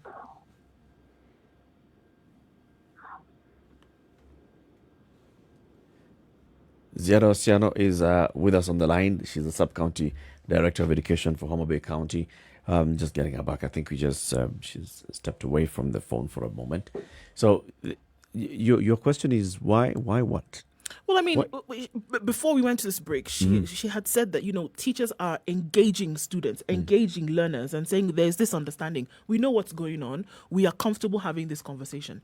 If one thing could translate to the other, then you would say that if you have this understanding and you know what's going on and you know how to be safe and protect yourself, then we wouldn't see such high numbers of teenage pregnancy if that teaching is going on. So what could possibly be the explanation for this? It's not just the teaching. And not just COVID, because this was happening before COVID. Ask yourself this question. Who do you think is the greater influencer? The teachers or the peers? Peers. Precisely. So, even as you teach, that information is competing with other information. And Indeed. Yes, go ahead, Eric. She was saying that, teachers have been taught, yes, and they're better placed than the individual parents. Yes, indeed. Just the same way, even traditionally, it was the aunties, not the parents who would talk to their children. It was the aunties and other members of the extended family who would talk because of that level of comfort.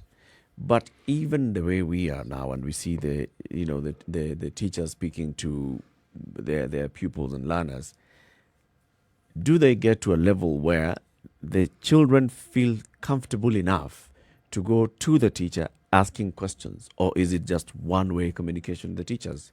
That's one point that I always ask myself. And actually, she's back on the line. But Ziada Osano, when you talk about, the teachers are very well placed because they're trained on how to speak to the children. They have gone through guidance and counseling, and they are members of the guidance and counseling club. And so they are in a better position to talk to the children. The question is, do they actually get that trust of the children in such a way that the children would come to ask them questions? Yes, in most times, they do win the trust of the children because most of our learners, and from early ages, they tend to trust their teachers more.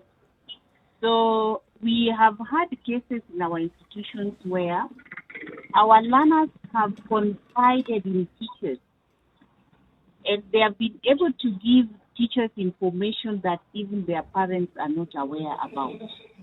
And in such cases, you would find it is the teachers who will take it as an initiative to call upon the parents even to inform them about what their children are undergoing. We have even had cases of learners who, for example, undergo the challenges of menstrual cycle. Their parents are not even aware, but they find it more comfortable to let the teachers have the same knowledge. So we have always encouraged such kind of teachers, especially those who work in these departments of guidance and counseling, to liaise very closely with the parents in such instances, call the parents so that they also have a one-on-one between the parent, the child, and the teacher. So that the child also gets comfortable to make the parents aware of what's happening within them. So why would we then continue to register such high numbers of teenage pregnancies across the country? Hello? So why do we still continue to register such high numbers of teenage pregnancy across the country? If the understanding is that, even just at school, young people are comfortable to talk to the teachers about this and they are then given this correct information, why then do the numbers continue to rise? The reason why the numbers continue to rise, one, is because not every learner will be able to divulge the information to the teacher. It cannot be 100%. Secondly, the guidance and counseling that is offered in our institution does not encompass all the learners all at a go. Guidance and counseling is voluntary. It is on a voluntary basis, so there must be need for the learner to undergo the same. Apart from general life skills, which they also receive in school, which is general, the guidance and counseling is individualistic. And so if we have learners who have not seen the need to undergo the same, such kind of learners are in the risk of exposing themselves to activities that will lead them to become teenage mothers. We also have instances where they are not free with their parents, and we know teachers have them within certain months. There are certain months they are with the parents. And at this time, if the parents have lost grip of the children, just like the teachers can also do when they are in school, for those of them who are day scholars, who are not boarders, we are still bound to have teenage pregnancies, and we are still bound to have learners who become pregnant at a very young age. Do you have programs where you actually allow the students to talk to each other on this very subject of sex? Yes, we have. We call them the Talk Club, Talk It Out clubs in our schools, where we have sessions of learners just sitting on the days when they have clubs. The only curtailing incident about this is that on the club days in our institution, not all learners are in the same club. So when we have Straight Talk Club, it will only have a few learners. Others will be some other different clubs. So they may not be able to benefit from the information they get from their peers. But do you think that all the students should benefit from such a program? Yes, all the students should benefit from. So why not make it mandatory? It is not 100%. That's what I'm telling. So Straight Talk involves learners on their own doing sexuality talks with their own peers. So it is on an individual one-to-one basis, but we also have the club. So members of that club tend to benefit more than others who are not part of the club. So the question is, why not make this club mandatory? Maybe that is now some challenge for us as a ministry to think about, so that maybe a club like Straight Talk can be made mandatory for all learners. It would maybe be a source of some kind of engagement for all learners to be able to benefit from it. I think in order for us to be able to address this, we have to start from points of looking for where where we are not getting it right, so that then we can start addressing. The fact of the matter is, many of the teenagers, for example, who have gotten pregnant this year, have been to school. So they have interacted with teachers, and you're telling us that teachers are at a very good position to inculcate sex education and teach about sexuality. And yet, all these people who have now become pregnant have passed through a teacher at some point or the other, but this message did not sink. So what is it that is not working, and how can we address what's not working? Okay. One of the things that I know is not working for us is the influence the peers have among themselves.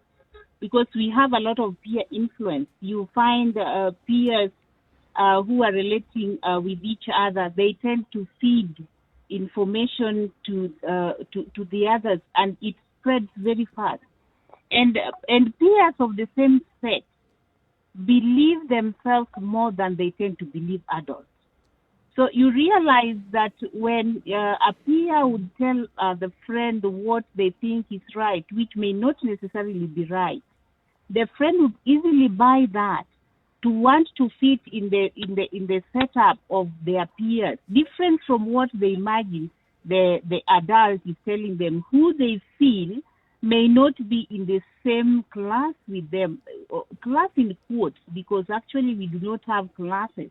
But they want to fit with their own age sets and their own age groups. So they tend to involve in the activities that their colleagues are involved in, some of which pose them danger, and they end up like being pregnant at a very early age.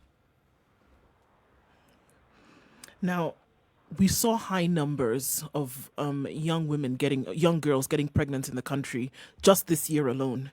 And of course, this affects so many things, even going back to school, whenever that will happen, or then getting back into school if they have these children, because then we also know that you have high rates of other things like termination of pregnancies, abortions, and such things.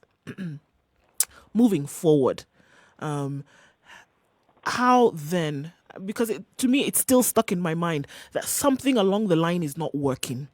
Even if we have this education that's taking place at school, even if we have this peer education that's happening, peer-to-peer contact, still there's something that is not working.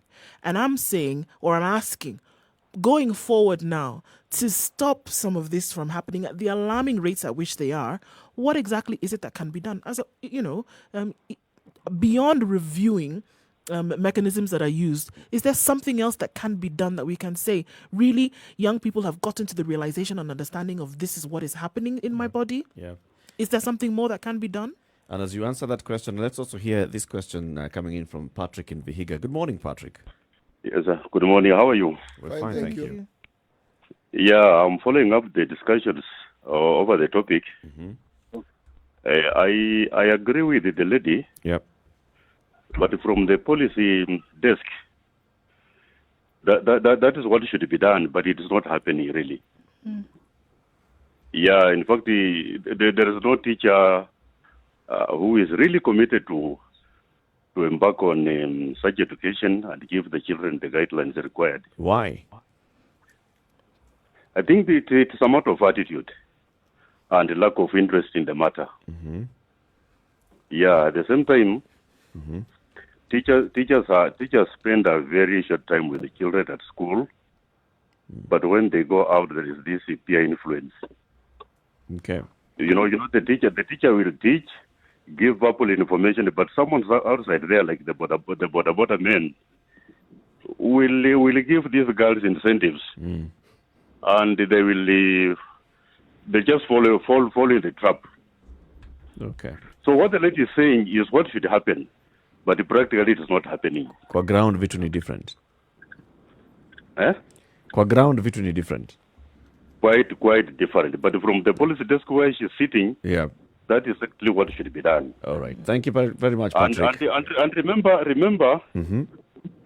Teachers have a lot of work to do, and this one, it's voluntary, and it should be done outside the timetable. Okay. So it becomes a problem for the teacher just to have a class and teach them on sex education. However, we get some people like guest speakers who come and give education on the same. Mm. Yeah, but it's not mandatory. Not enough. It's not mandatory. Not enough. Thank you very much, Patrick. Ziada, what do you respond to that? Okay. I have heard Patrick very well. What he's saying is true. Anasema kwa ground vitu ni different. It may be the case, yes. But we expect that what I have told you is what should be happening. Maybe what we need to do going forward is to enhance our monitoring of what is happening, and also just to encourage our teachers for attitudinal change, because these children belong to all of us. It is not only for the parents. The teacher himself or herself is also a parent. And so maybe going forward, we are seeing that we really need to do a lot of monitoring to ensure that we enhance these programs that are put in place to help our young children. It is a challenge on our part to ensure this will be done going forward. What would it take to get this rolling? What would it take to improve the monitoring of the situation? It will take a lot of movement into our schools, basically following up on the activities our teachers are doing and undertaking, and also ensuring that they we do a lot of talking to them, because it's all about the attitude. You know, teaching is like walking. Every other person does it in their own way. So maybe just trying to streamline the process to ensure that what is being done is rather uniform and very, very appropriate. Tell us the situation in Homa Bay County, where you are the director, the sub-county education director. How many teen pregnancies have we witnessed this year? Oh, okay. We have the numbers, which we can. I may not be able to talk about here comprehensively, Okay. because we have those who are in school and we have those who are out of school. Those who are out of school and are still teenagers are still considered as teenage mothers. Yep. The ones who are in school are also teenage mothers. So the numbers to the Ministry of Health are quite different from the numbers to the Ministry of Education, taking into account that when our young girls get pregnant, they find it easier to go to hospital and report about their case rather than in school. So we may have a girl who is pregnant, but the hospital is aware, and during this pandemic time, because children are out of school, the ministry is not aware, and some of them are out of school. But what I can say for sure, the numbers are overwhelming, especially the rise during this COVID time. The numbers have grown double-fold, and as a ministry, we are trying to see a way in which we can retain these learners in school. There is a policy we have in the Ministry of Education of retention and re-entry for learners, where these learners who are already pregnant while they're still in school have to be retained in school. But those who are out of school, once they have undergone the motherhood successfully, they are re-entered into school so that they continue with their education. Since you talk about re-entry, what happens if in that period they also get married?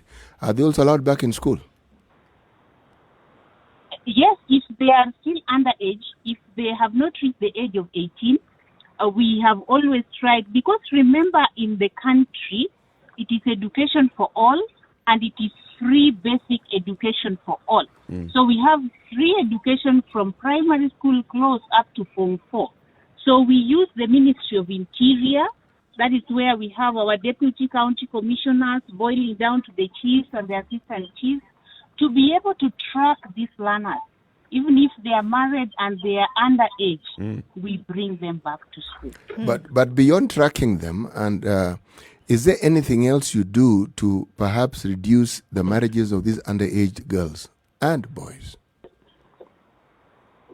Yes, what has been done to reduce this marriage of underage is like getting hold of the perpetrators. We have also used the children's department, and we have used the police. We have gotten hold of perpetrators, especially those who marry children who are not of marriageable age, because we know an adult is 18 years. So if we find a perpetrator, that one is called a perpetrator because that is a criminal offense, then they take responsibility for their actions because punitive measures are taken against such kind of people.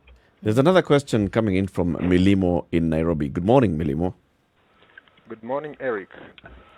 Welcome to the Situation Room. You have a question for Madam Ziada Osano? Yes, of course. My question is, she has talked about sex education in school and how they have incorporated. There has been situation from the past where the same teachers have been found in scandals in situation whereby they have got into relationship with students. How effective or what measures have they undertaken? Because they are the same teachers whom she has said that some of us been assigned to undergo those trainings to teach the students, but the same teachers are the one being found in scandals with the students. So what measures or what actions as the management or as the head of education, the director, they have taken in order to curb this situation? Thank you so much. Okay. Madam Ziada, you can respond to that. Thank you. I think what my brother has said there is very true. We cannot deny it. We have had incidences of teachers being the perpetrators and being the ones who are responsible for our early motherhood in our schools. One or two, that is the truth.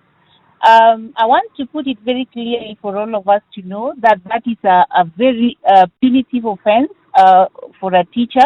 Actually, when one teacher is found to have, we call it, the offense is called carnal knowledge of any learner, of either sex, be it a boy or a girl, then punitively for us, that one is what we call the punitive measure is summarily dismissal.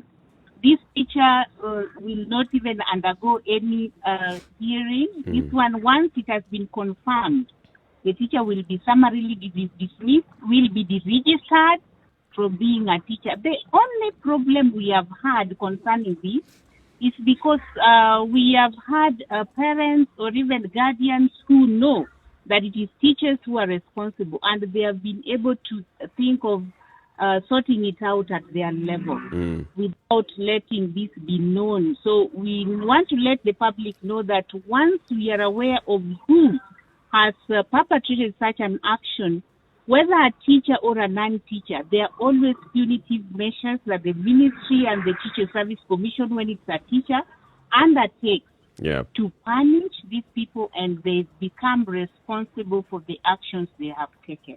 Ziada Osano, thank you very much for speaking to us. Ziada is the Sub-County Director of Education for Homa Bay County. We're talking about teen pregnancies, and we thank you very much for speaking to us. This is the Situation Room, Kenya's biggest conversation, Spice FM, KTN Home, and online.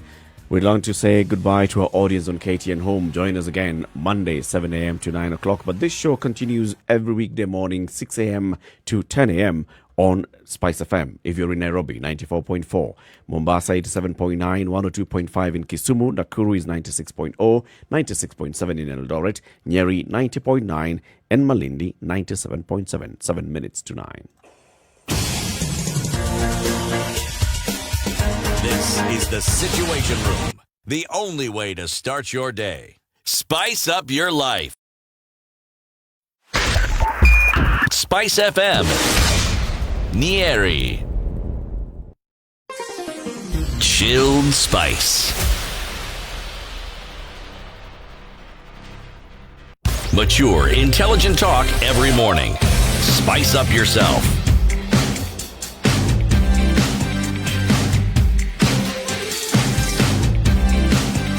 Mornings done right. 94.4 Spice FM. Public educator says on Twitter, please ask Madam Ziada whether school heads will accept external forums to engage the youth in their areas of interest, to engage them in their clubs. So basically saying, we have other ways of engaging the youth. Like the way when Patrick called and said, sometimes we bring in, artists, people who are then peer influencers to these teenagers, come in and talk to them. bringing in, for example, musicians. And we have seen this happening a lot in various schools, but it's not coordinated county-wide. All that is good, but believe me, if these students themselves do not get an opportunity to discuss these very issues among themselves and have someone listening in so you understand how they see this whole situation, because everything we're hearing is from the perspective of the teacher, the expert, the who. It's top down. Yes. What about these young people themselves? What do they think? Because it isn't as though this situation is something that they find very happy. No. They may be happily going about trying to have sex or having it without necessarily giving full thought to the consequences. And the consequences will be just as much as a shock to them as it is to the parents. So why not have these people whom we're talking about, this group of Kenyans, why don't you have them talk about it? Talk about it, because you're absolutely right, CT, because look at different statistics that we've seen around the country. Because we talked about, when you seem to have a rise in these cases when there's a holiday period. Guess what? You have a rise in these cases when even there's the weekend, Friday to Sunday. We looked at statistics around the country. Pharmacies getting young girls coming in between Sunday evening and Monday morning. And what are they coming to procure? Emergency contraception. Highest numbers of girls between 15 and 19, because they're required to give their age, coming into pharmacies around the country and getting this medication at that point. So it's not the process that they're concerned about. They're concerned about the consequences. Yes. So if they could understand the process, this exactly is what is happening, then guess what? You know then how to deal with it, with whatever comes ahead, because you've understood the process. And I have a problem because I don't think the process is being dealt with. I don't think that teachers are comfortable enough to talk with I don't think that parents are comfortable enough to talk with their young people. And just like you said, it's not just young girls, it's young boys too. Because this is not immaculate conception. Young girls are not impregnating themselves. So young boys, young men also need to have this conversation at the same time. We have this the sick side of things where older men are preying on younger girls and then they get pregnant. That is there too, which has to do with societal norms and behavior change and things like that. But at the very fundamental basics, at that basis, to have that conversation, to understand this is exactly what is going on, so that guess what? If you make the choice, you have made an informed one. Not that you made a choice because you didn't really know what you were doing, which unfortunately is the case with the majority of these that we see. The entire process of actually getting young people not just to hear what you have to say, but to have it entrenched in their lives, you honestly have to have their peers understanding it in the same way, because the larger discussion and what eventually leads to the action is had with their peers, not with their teachers, not with their parents, not with the special guests who come into chat. No. Do you think all these young people who go to buy the morning after pill, where do you think they get this information from? Exactly. You think their parents sit down and tell them, look, after you've had sex, there's this thing called the morning after pill, or the teachers? No, but they have the information. Now, what else do they know that parents have no clue about? Probably no more than they do. Yes. So, again, it's a different I agree, situation. and that's why I'm saying, you see, this, as they are having these peer-to-peer conversations, then they also want to have somebody who can respond. Not all of them have the answers, and they don't trust each other. They don't completely trust each other with having the right answers. So if they had somebody whom they consider an influencer in their circles, and that is not somebody who's an adult, but or even a priest, but somebody who is a cultural, social influencer. But is knowledgeable on that particular knowledgeable in the issue. Yes. Has gone through some training, has gone through this kind of talk before, then sitting there participating, that could help. So that you have this group of young people who are sitting down, and then they are also talking to this person that they look up to. If this person tells them, you know what, guys, so as I hear you saying this, and the other, 2 years ago, 5 years ago, I was in your age bracket, and this is what I went through.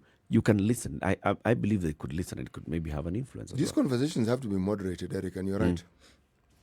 You are right. Because the discussion simply provides an opportunity for people to air out what they think, what they know. But a moderator, somebody with information and knowledge, is crucial. Because in the absence of that, actually, the discussions will not produce much. Yeah. Yes. Keep it right here. In the next hour, we shift conversations, come back to politics. Religion's role in Kenya's politics is what we'll be discussing. We speak to the legal advisor in the Supreme Council of Kenya Muslims, Sheikh Ibrahim Lithome. This man has been involved in Kenya's political journey for a while.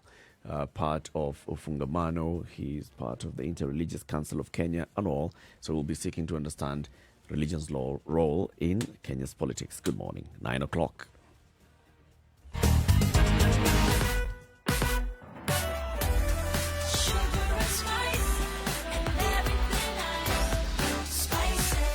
Spice up your life. 94.4 Spice FM, Nairobi. Okay, so let's look at what else is running about on the streets this morning. Mombasa is still looking a bit crazy today. Coming all the way from the SGR, headed then towards, look at it, from SGR, head towards Nyayo Stadium. Moving quite slowly this morning, guys. Still, Mombasa Road is an issue. It's been that way all week. Hopefully some reprieve over the weekend, right?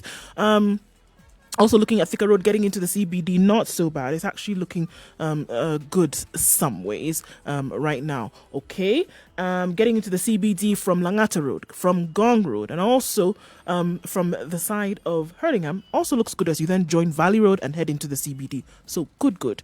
Outbound, however, we still have the problem going towards Maimahu, and that's going to continue to be a problem until that is sorted out, guys. Apart from that, be safe. We'll look at it in a half hour again and see how that has changed. You can text us in the meantime, 40127, or tweet us, SpiceFMKE.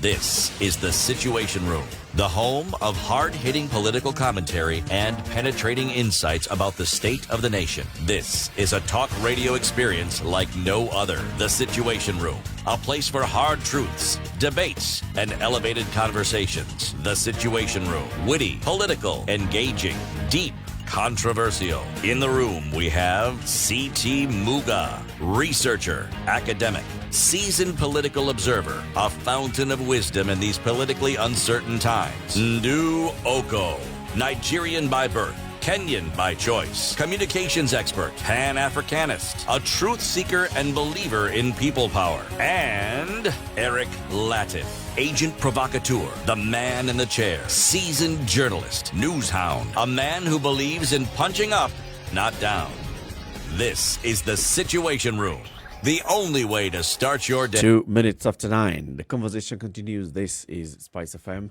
We broadcast from Nairobi, 94.4. We are in Mombasa, 87.9. Malindi, 97.7. 90.9 in Njeri. 96.0 in Nakuru. 96.7 in Eldoret. And Kisumu is 102.5. Of course, we appreciate every time you reach out to us via SMS 40127 or by calling in 0719012600 or on our social media handles, SpiceFMKE, on Facebook, on Instagram, on Twitter, on YouTube, where we live stream the show. Let's talk about the political situation in the country. Let's talk about the role of religious leaders. We have discussed this many times before. Whenever we have religious leaders coming into the studio, we ask them, what is it that we see now from the pulpits of the religious organizations vis-a-vis what we saw earlier in the push for better governance? But before we do all that, CT, today's proverb. Yes, indeed, it is appropriate. Wood touched by fire is not hard to set alight. Wood touched by fire is not hard to set alight. Yes. Good. I'm waiting. Yeah, I'm also waiting. We want to hear at the end of this. At the end of this show, C.T. Muga is going to give us the context of this particular proverb and the story behind it. So back to this conversation, the issue about politics, religious leaders.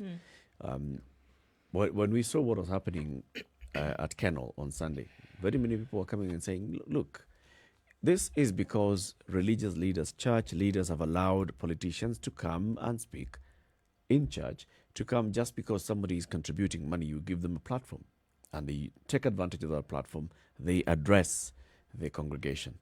We don't see that happening in mosques. We don't see a lot of that happening in Muslim ceremonies or in Hindu ceremonies. It mainly is happening in the church. However, even in Islam and in Hinduism and the others, we still have had leaders in the past who have been very vocal about governance, who have, whenever there's something that is happening, we see them pushing and coming out clearly to say, no, this is the wrong direction we're taking. From a religious standpoint, from a moral standpoint, we're heading the wrong direction, or we're heading in the right direction, and we encourage this to continue. In a clamor for a new constitution, religious leaders are the ones that came together, and they formed the Ufungamano Initiative, which brought in together religious leaders from all faiths, came together. Then political leaders from the opposition also joined, civil society also joined, and there was a whole push and clamor in one direction saying that this ought to be a people-driven process, which now made Yashpal Gai, when he was appointed by President Moi, to say, okay, now we are also going to come and join in this conversation. So what is it that we see now with the current religious leaders? We ask this all the time of the Christian leaders that we speak about. Let's bring in Sheikh Ibrahim Lithome. He is a legal advisor to the Supreme Council of Kenya Muslims. Sheikh Ibrahim Lithome is not new to issues of pushing for good governance, pushing for adherence to the Constitution and the rule of law. He has participated in this before.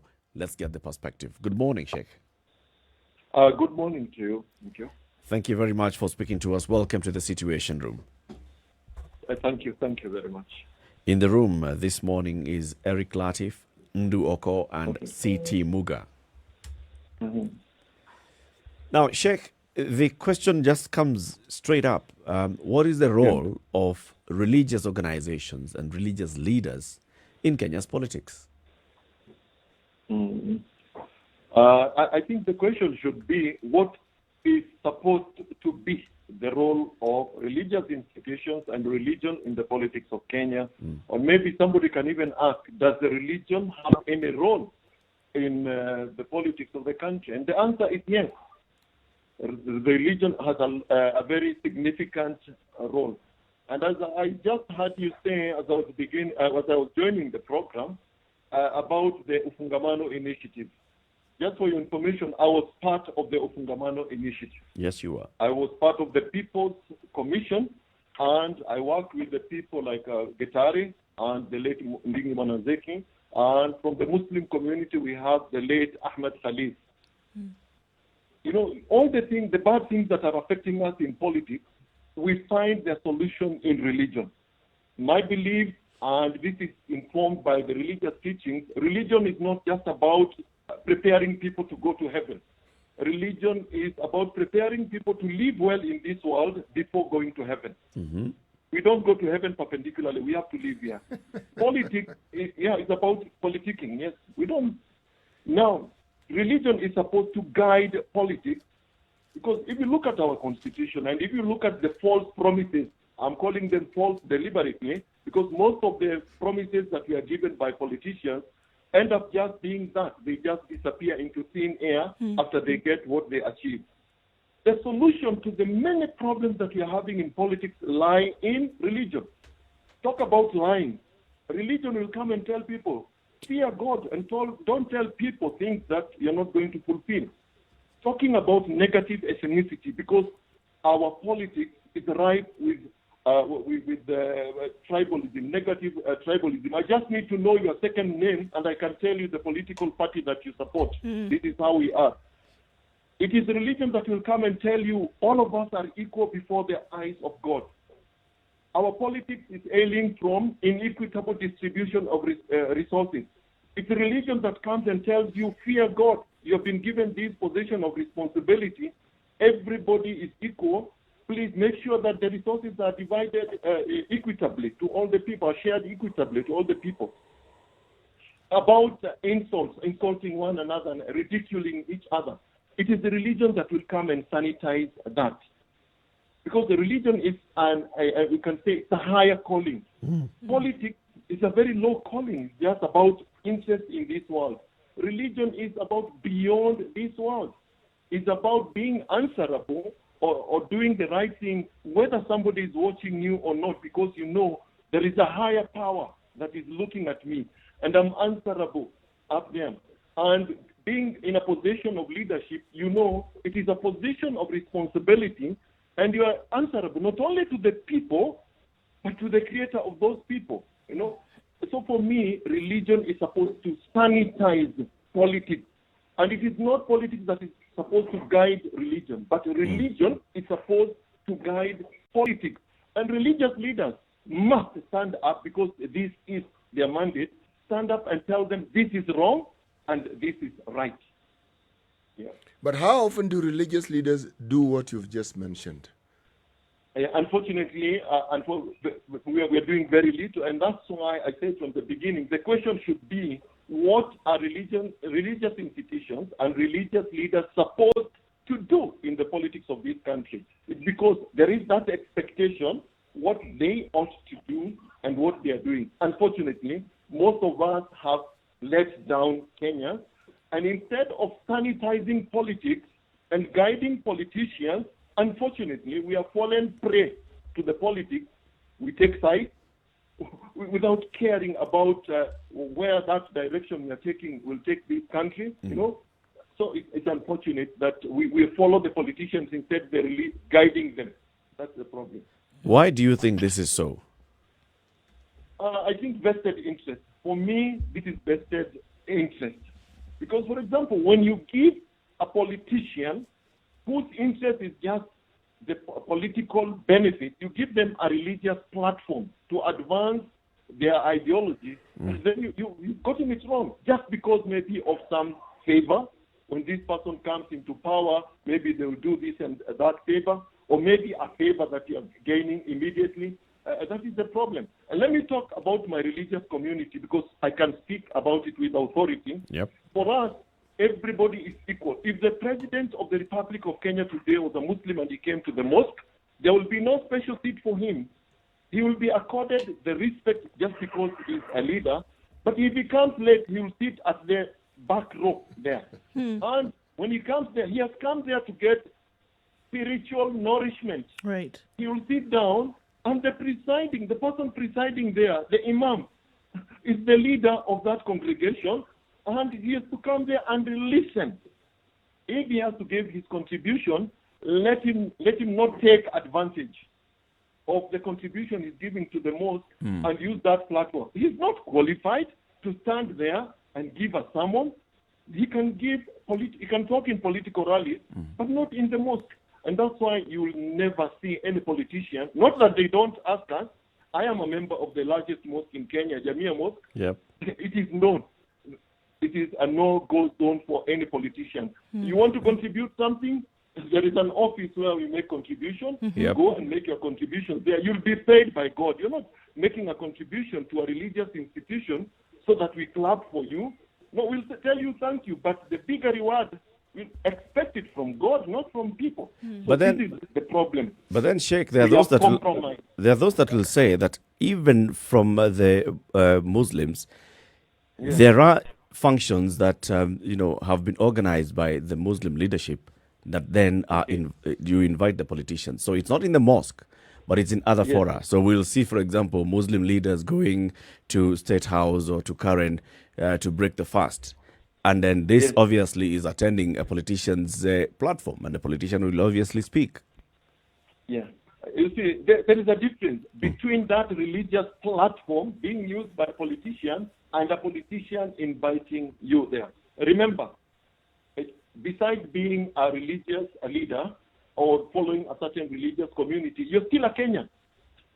And you are interested in the politics of this country. If somebody invites you, he has an agenda, but the platform is not that religious platform. My problem is when the religious platform is used. Yeah. And when you go there, you listen to him. Then ask yourself, what is in the best interest of my community, of the religion? What is in the best community of this country? And I'm not saying that we have not been compromised. Most of us have been compromised. Let's face it. Then they have been compromised. But you're supposed to stand up, okay, I am from a higher moral calling than you, because you are just a politician, but I have that higher calling. I think your ideas are not right because of A, B, C. This is what you're supposed to do. Let us separate between these two things. A religious platform being used by a politician and a politician inviting religious leaders to his other platform, State House, or even your current home, your official current home, or whichever home, then you come and address. It is now our duty as religious leaders to tell him, we've heard you, we think this is right, we think this is wrong. But now that's what we don't hear, Sheikh. That's what we don't hear. And that's why I'm saying we need now, because these are human beings also, even religious leaders, they are human beings, okay? Sometimes they're right, sometimes they're wrong. So we need to call them. We need to tell them, look here, this is what we expect of you as religious leaders. Let me tell you, in 2007, 2008, when we realized the country is burning in front of our eyes, before our eyes we could see the country burning, I remember some Christian leaders calling me and telling me, can you talk to so-and-so among the Muslim leadership? Then we realized he has already taken a position. And I told them, can you call so-and-so in the Catholic circles? He has already taken position. And we had no fallback position. And we should be above the politics of the day, so that in case of anything, there will be a fallback position. And we have people who can call the politicians and tell them, look here, sit here, this country is bigger than you. But if you are embroiled in the politics of the day, if you are in Tangatanga or Kieleweke or whatever, tomorrow it's like a father in a house. If you get embroiled in the quarrels between your children, tomorrow they have a dispute. Who do they go to for resolution? So we should be above politics and guide them. And in case of a dispute, we'll have the moral authority to tell them, sit here, President Uhuru, sit here, so and so. We think this is wrong. This is right. In the teachings of the Quran, Sheikh, if I may ask, are there any guidelines as to what you would do with a leader who subscribes to the Islamic faith, who actually goes against those dictates in his politicking? What I mean is, do you prevent him from coming to the mosque? Do you send a group of people to have a little chat with him? What do you do? Okay. Number one, we are told one of the duties of a religious leader is to enjoin what is good and forbid what is evil. Yes. Then how you do it, again, you're told, use your wisdom so that you get the best results out of what you do. And not everybody can enjoin good and forbid evil by an action of the hand. It could even be by word of mouth, or even by just showing that you don't like that. So our duty is, let's say there is a Muslim political leader who is going astray. Number one, we cannot stop them from coming to the mosque as a worshipper. Not as a leader, the political leader he is, but as a worshipper. They'll come there and we'll tell them, number one, we tell them, fear God. That position that you've been given, you'll be answerable before God. The moment you close your eyes, and because nobody has a contract with God that you die when you are 70 or when you are 80, it could be any time. We remind them of that. That death is imminent, it's coming anytime. And the moment you close your eyes, you'll be answerable before that God that does not take bribes, does not care what political function you support, and the rest. We'll tell them that. And if they continue, we'll even tell people, this is the wrong person to elect. Brothers, I don't know who I'm talking to, but I want to tell you this. These political leaders don't elect themselves. We elect them. So when we have bad politicians, it's a reflection of who we are as a people. So as a Muslim, we tell people, please, look at the qualities of the people that we are electing. Don't elect a person just because they belong to your tribe. Don't elect a person just because they gave you a kilo of sugar, just because they have promised you. Number one, elect a person who is God-fearing. Because from that person who is God-fearing, there will be no politics of lies. There will be no politics of division. There will be no that big animal dragon that is killing this country, corruption. There will be no divisive politics. All those negative things, we tell them. So we'll continue telling you can still come to the mosque, but to get spiritual nourishment not to come and sell your agenda, and we tell you when you are wrong, we are going to tell you, and tell you the consequences here in this world and in the hereafter. We'll tell you from what is in the teachings of Islam. Now, in a real life situation, how often do the politicians actually take heed or pay attention to the things that you tell them? By the way, my name is Muga. Muga, okay, Muga, now I'm happy. Yes. Yeah. So, Muga, how often do they take heed? Yes. You know, sometimes very, very little, and especially depending on the season.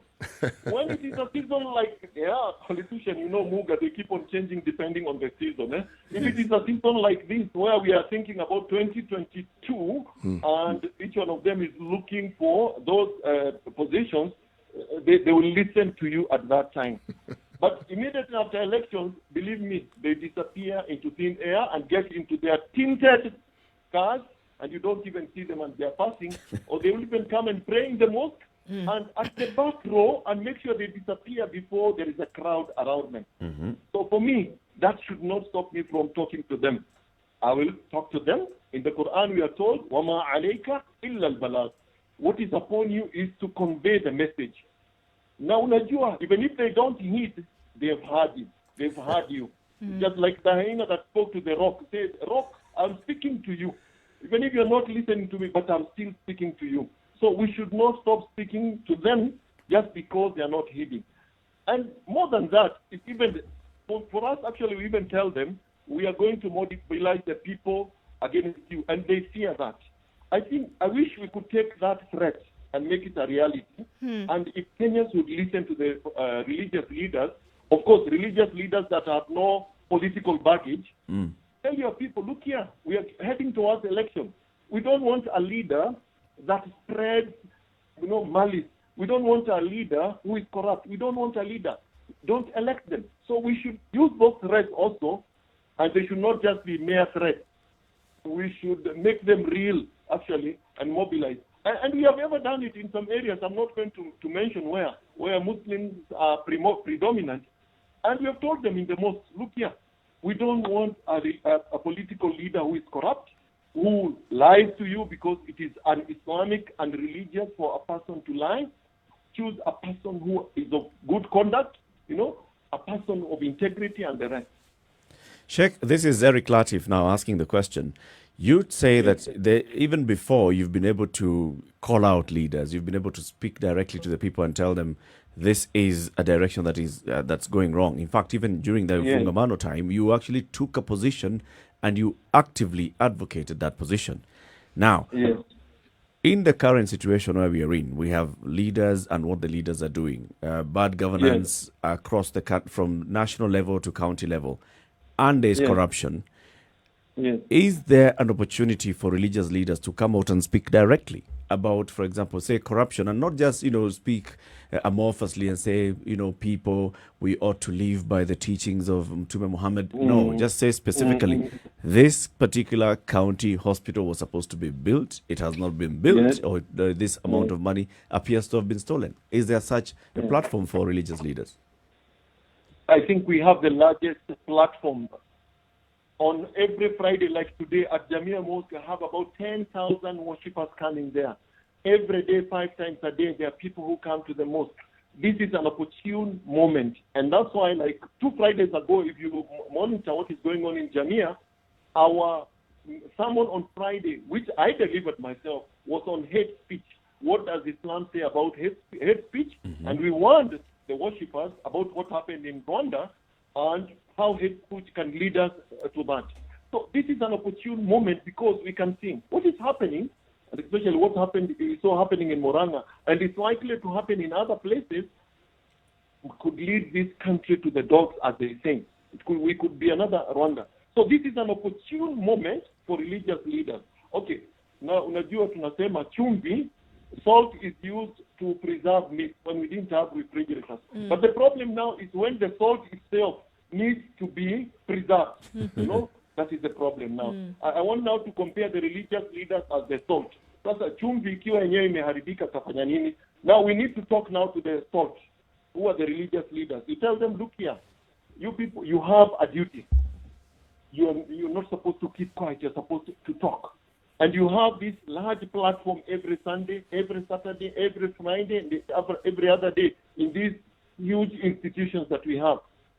We have to talk, and every of these political leaders, they subscribe to a religion.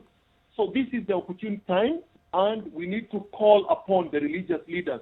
Can we wake up? Can we see a David Gitari? Can we see Andingi Mwananzeki? Can we see a Bishop Alan? Is it Muga? Yeah. We need to see now those kind of religious leaders without fear or favor, talking out their mind, not telling their leaders. Because all these people go before their pastors. We have seen them kneeling down and people touching their heads and they were crying. Yep. We should make them now. Are you the person who was crying in church? Fear God. Can you lead this country in the right direction and the rest? I think, even as you say that, there are certain moments when, or certain times during the week, Saturday, Sunday, Friday, when you have an opportunity to send the message to people. We are seeing things occurring politically in this country on a daily basis. So I would be very interested in seeing this moral voice all the time. I would be very interested in hearing this guidance all the time, as opposed to waiting for people to come into church, waiting for people to come into the mosque to hear a sermon, or waiting until something like Muranga happens for people to speak out and condemn it. So if there is no heartbeat all the time, getting people to realize and understand that it can't just be once, it must be all the time. If there's no voice like that, then there's a problem. Can we not have such a thing where it's all the time, this reminder constantly going out, and not just when you go to worship? I totally agree with you, my sister. This should be something that is continuous, and we should not be reactive. We should be proactive, actually. We should be able to preempt such incidences like what happened in Moranga and other places. It's something that we're supposed to do. Any opportunity we get, be it a public forum, a burial, a wedding, and these days it's very easy for your voice to be heard beyond the limits of your religious institution. We have the mainstream media, the traditional media, we have the social media and the rest. So I think the voices of the religious leaders, and I want to say, we need to apologize to the Kenyans. We are failing Kenyans. Fellow religious leaders, we are failing Kenyans, and we shall be answerable before God. This should be our daily business. The daily business of politicians is to politic. Our daily business should be, this is right, this is wrong, you are answerable before God. So I want to agree totally. We have let down Kenyans, but all is not lost.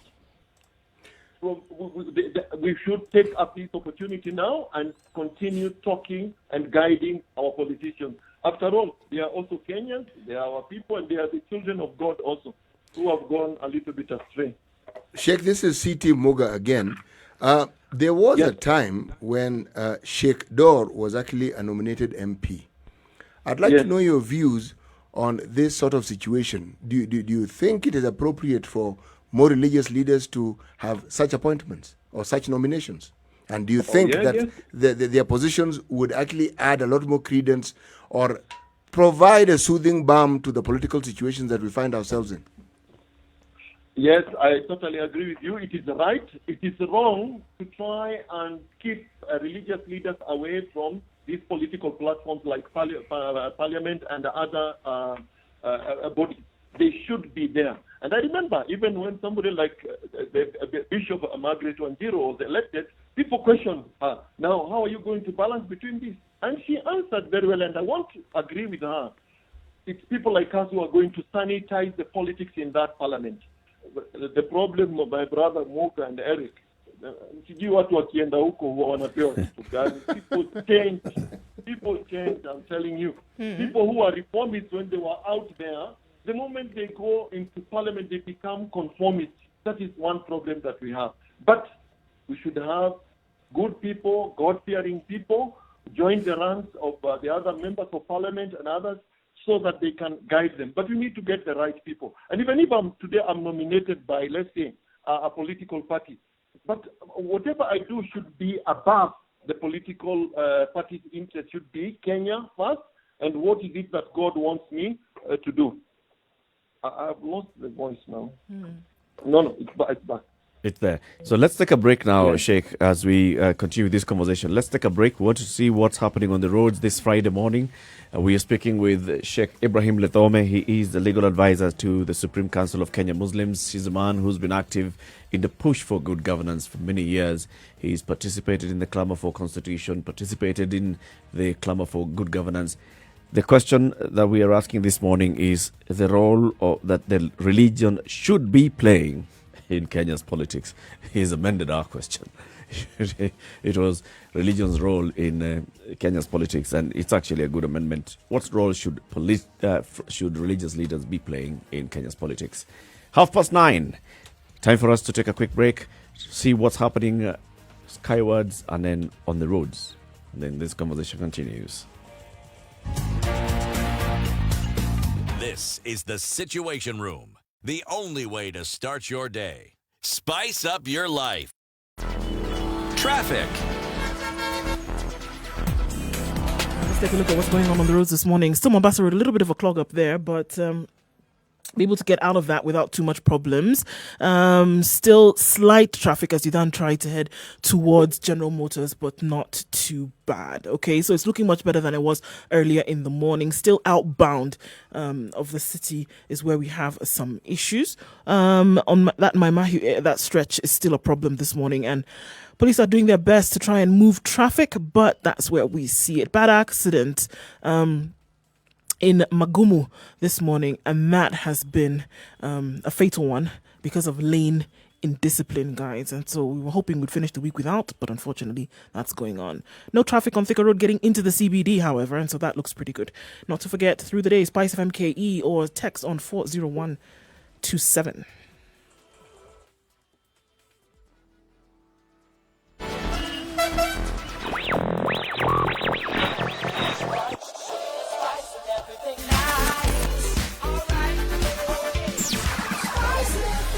Spice up your life.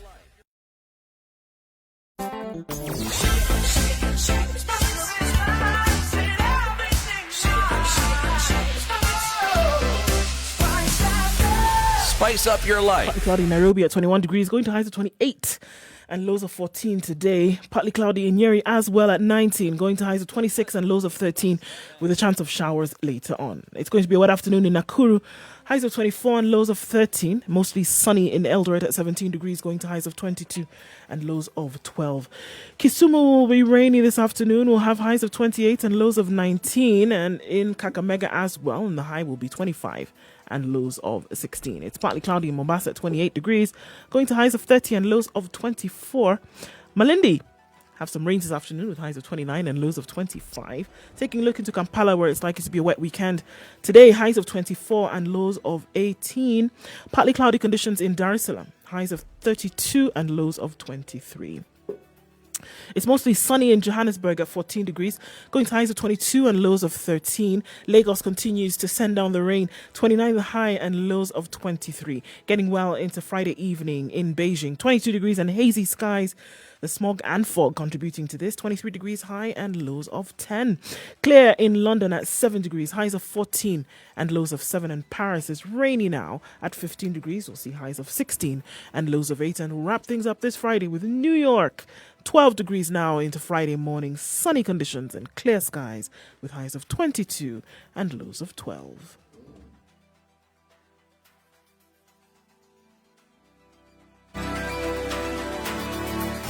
Are you ready? Okay. Spice FM. Mature, intelligent talk every morning. Spice up yourself.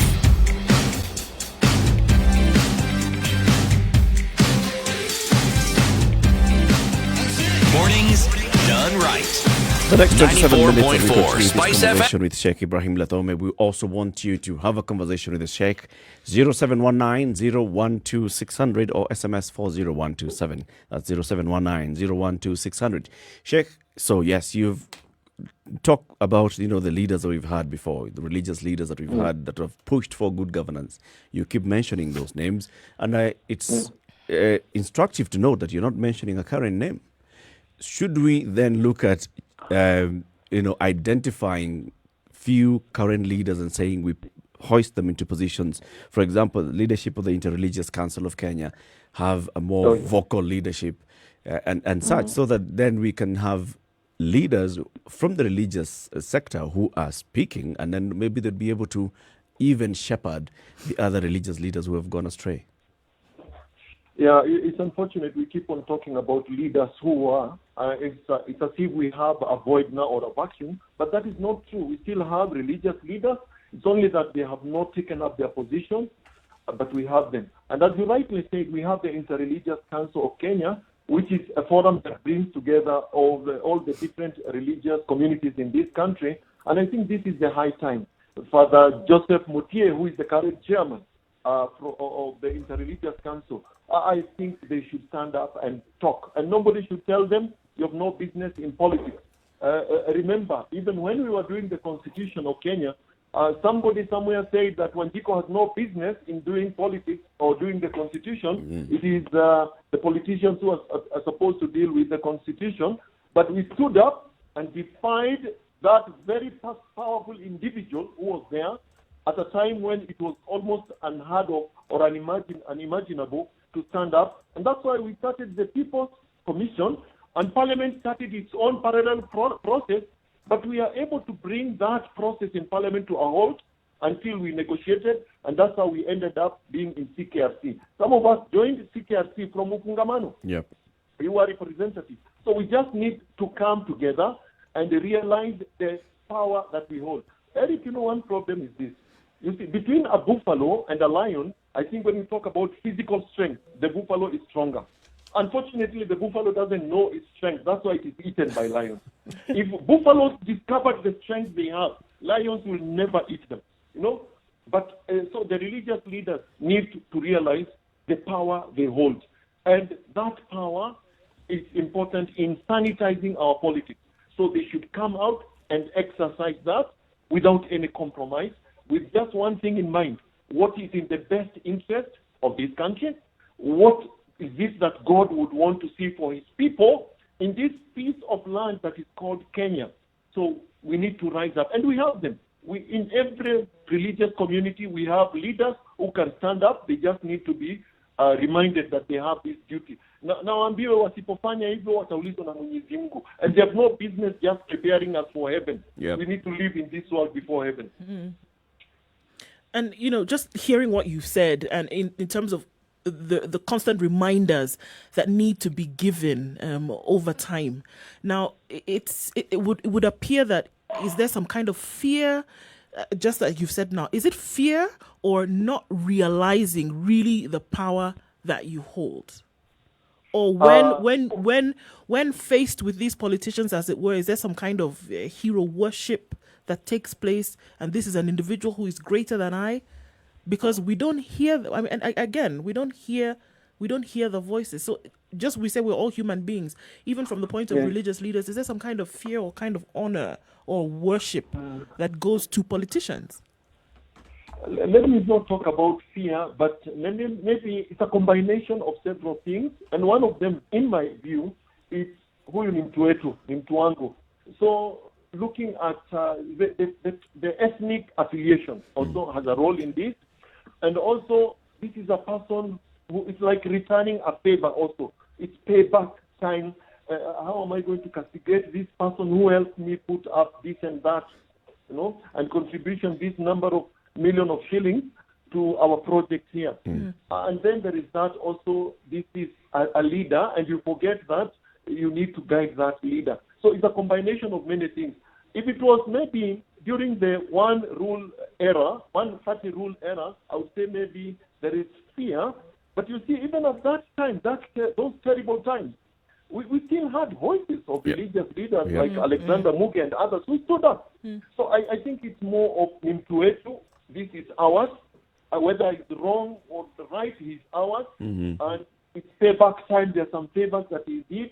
And it's like they're doing politics, let them do politics. And also, not realizing the consequences of allowing them to continue in that trajectory. If we could realize the magnitude and where they're heading, they're leading the country to, then we would stand up. So for me, it's a combination of all those many things.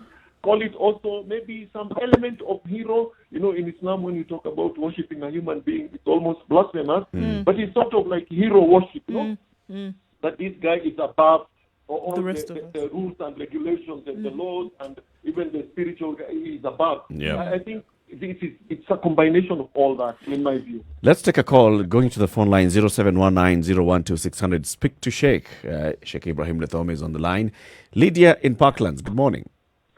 Yes, hello Spice FM. Thank you for your good debate. And I would like to, I'm a Catholic, and I would like to thank this Muslim leader for his excellent work that he's doing to help Kenya to be a peaceful country. I really want to thank him for his good work. And what I would like to also tell him, or at least request him, in today's news they said these honest hard workers have been arrested for selling new plastic. I don't see that it is a crime to sell new plastics by honest hard workers. What NEMA and they should do is to arrest those who are littering the streets, the storm drains, the rain drains, the rivers, the lakes, the seas. They are the ones who should be arrested, who are throwing plastics in the wrong places. But honest hard workers selling new plastics, that is not a crime. All right. Thank you, Lydia. I would like to request this Muslim leader to please tell the government they are corrupt to arrest new plastic sellers. They are honest hard workers. Sheikh, up to you. What do you say to that? Well, I think no, we have laws in place. I want to believe we have laws that address all these issues. You know, our problem, Eric, in this country is not lack of laws. We have very good laws. And that's why if you ask me, even the Constitution is still very good. We can still work with it. The problem is implementation. We are having corruption. It's not because there are no laws to arrest and address corruption. It's because we don't apply the law. And even when we apply selectively. So those are things that can be dealt with effectively if we decide we are going to apply our laws strictly and nobody is above the law, and without favor and without also dealing with the poor differently from when we deal with the big fish. So for me, I'll tell Lydia, thank you for that concern, Lydia. I can see you're really concerned about the people who are trying to earn an honest living and they're being harassed. I think it's just calling upon, and government is listening. Government has its ears all over. I'm sure they're listening to this. I hope they're going to take heed. Just apply the laws without being selective. Now that you've actually talked about the Constitution a number of times, 10 years down the road after promulgation of the 2010 Constitution, you participated in the Bombers Constitution, going all the way to the draft. Looking at the implementation of this Constitution, score of 1 to 10, 10 being very good, 1 being don't even bother. How would you rank it? A 3 out of 10. Without even bashing an eyelid, I'm telling you, 3 out of 10. That is the best we have done. What about the other 7? What is it that we should have done and that we haven't done? Implementation, my brother. Implementation. Look at it this way. Look at the kind of integrity that we are seeing every day from our leaders. Yet, we have a whole chapter talking about leadership and integrity. Not a single clause in that chapter has been implemented. You know? So we just need to implement. Okay? Sheria ziko nzuri sana, lakini we have not worked with these laws. So I think for me, we need just to implement. It just remained as ink on paper. It is just ink on paper. Our constitution is just ink on paper to a large extent. Implementation. Why do you think we have not implemented it? Okay, the constitution does not implement itself. You know, we have institutions that have been charged with the responsibility of making sure that the constitution is implemented. But we can see what is happening. See what is happening to the 2/3 gender rule. See what is happening to integrity. See what is happening to hate speech. People are, every day they are caught up with hate speech, but nothing is being done. So the institutions and the individuals, each person should take their responsibilities seriously without looking back or waiting for a call from a big office somewhere. Just do your work. Do your work. And corruption also is contributing to this. Corruption is cuts across everything here. The reason why we don't implement our constitution to a large extent and the other laws, acts of parliament, is because of corruption and also impunity. You know, and you can see it very clearly these days, impunity. Somebody recently was saying you get an order against an individual, you are very sure that order is very likely to be implemented. But if it is an order, a court order against a government institution or a big person somewhere, then you can forget it. You know, so this impunity also. You know, and we are sending the wrong signals now. It's becoming a culture. So and so did this. Nothing happened to them. So I'm going to do it. Nothing will happen to me. So this is the problem that we're having, Eric and Muga. Is it possible to separate the state from religion? Is it possible to have both running on their own? Should it or should it be? Should it be? When you talk about state affairs should not be run in a manner that favors one religion as against the other. But total separation, and I'm now talking as a Muslim, there is no separation between state and religion because religion is supposed to guide the running of the state affairs. So there should be no separation in that sense. The separation should be in that when state is running its affairs, it should not favor one religion as against another. That's the way I would look at it. But religion has a very significant role in the affairs of state. Sheikh, there's been a lot of talk, well, in the recent past, not so much, but there has been talk about what has been referred to as radicalization or radical preaching within Islamic circles. Yeah. What is it that the body of imams in this country has done to, one, deal with the matter? And why I bring it in is because that radicalism is what many people have blamed the rise of terrorism to. So I'd like to know your thoughts. Yes. Yeah, I'm happy that because I'm deeply involved in the radicalization and countering violent extremism, and especially where my religion has been used by some people to justify these terror activities. I want to agree with it is wrong, and no true religion. I don't want to subscribe to this religion that justifies the killing of people, destruction of property, and creating terror. That is not Islam. Unfortunately, I have no monopoly. I cannot control people who want to misuse religion. And why misuse religion? And I want to tell you this, any religion can be misused. Unfortunately, the current trend now is that Islam is being misused. To the extent that Muga and Eric, today, I go to many people and talk to them, and they tell me when we see a very young Muslim, we see a potential terrorist. A youthful one, we see a current terrorist. And an old one like you, we see a retired terrorist. This is where we are today, okay? The name of Islam has been tarnished by these people. But they have just taken advantage of situations. In Nigeria, if you read the books of Chinua Achebe, you're told, if you see a frog in broad daylight, Sasaba and Chana, when the sun is very hot, crossing the road, it's not normal for a frog to do that.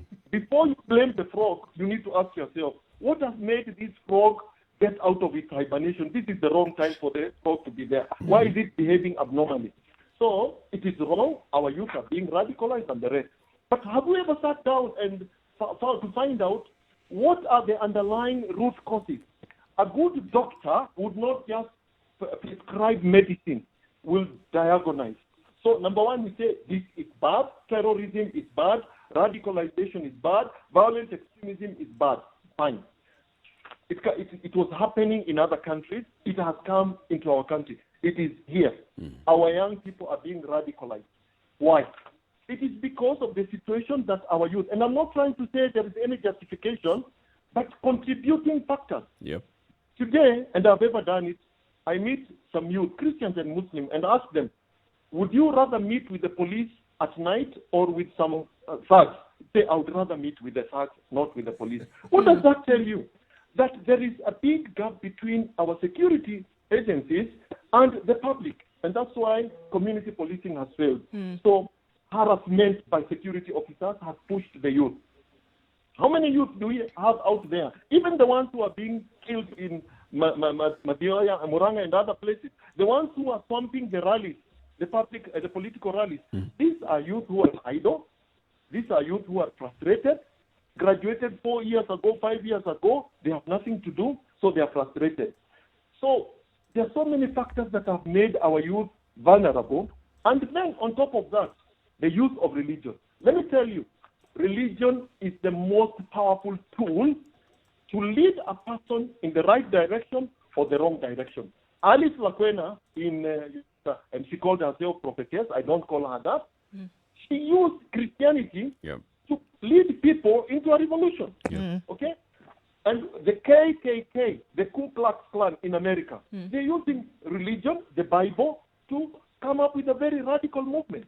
So here, some Muslims, or people who claim to be Muslims, I dare tell them that, are using Islam to radicalize the people. While Islam, in this region, for example, today if I send you to Somalia and tell you, go and preach in the name of Jesus Christ, start a movement, how many followers are you going to get? How are you going to get in? Or you will tell me to the Vatican, you send me to the Vatican and say, in the name of Muhammad or Islam, start a movement. I'll be lucky to get out there alive. So these people have brains. They see that the majority of the people here subscribe to this religion. They have certain issues, grievances, whether genuine or not, but they have certain grievances. Religion is very emotive, remember. To many people, religion is unquestionable. Religion promises reward beyond this world. And that's why a young person of 23 strapped himself with explosives. He's lost value of his own life and the lives of other people. He wants to die. It's because somebody has promised him reward beyond this world. Okay? So religion has been misused. Now, let me come now to the religious leaders. Where have we failed the people? Silence. The problem is that we have been pushed to keep quiet. So, there are a few people who hold these radical ideas. They have taken advantage of our frustrated youth, our unemployed youth, our very vulnerable youth, and they have used religion because it is very emotive and unquestionable to many people, and this is why we are seeing this movement. And believe me, any ideology can be used to radicalize people. When there are people whose team, whether the team wins or loses, they throw stones, these are radicalized, but not because of religion here. When we have young people who are ready to die because of their political leader, they're also radicalized. The political ideology has been used to misguide these people. So we need to address the underlying root factors. I call them the drivers, the push and the pull factors. We need to address them. Why is it that Ethiopia, which has a border with Kenya, and with the Somali community across the border, we've never heard of a terrorist incident? We've done our research ourselves, because I am in this movement now after the Garissa attack. I am in a movement called BRAVE, Building Resilience Against Violent Extremism. And we discovered it's because the people and the security organs work together. You cross the border at Mandera or Moyale, a small girl herding goats sees you and you are a stranger, they will report to the mother.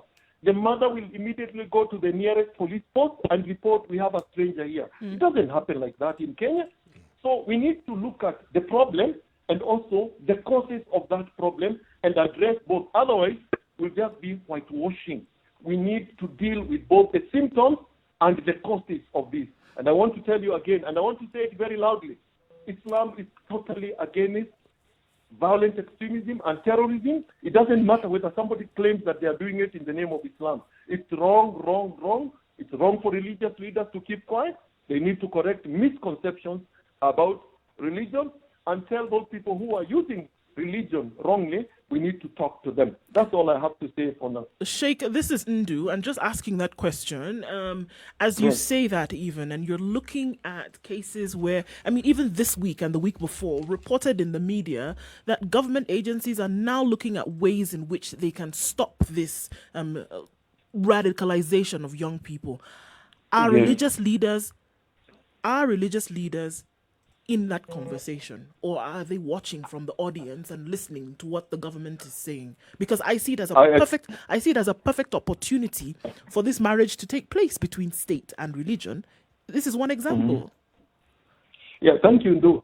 I don't know, I'm sure you know that in 2016, Kenya came up with a strategy, a national strategy for countering violent extremism, which has 9 pillars. And in most of the counties that we call the hotspots of radicalization, we have what is called a county action plan against violent extremism.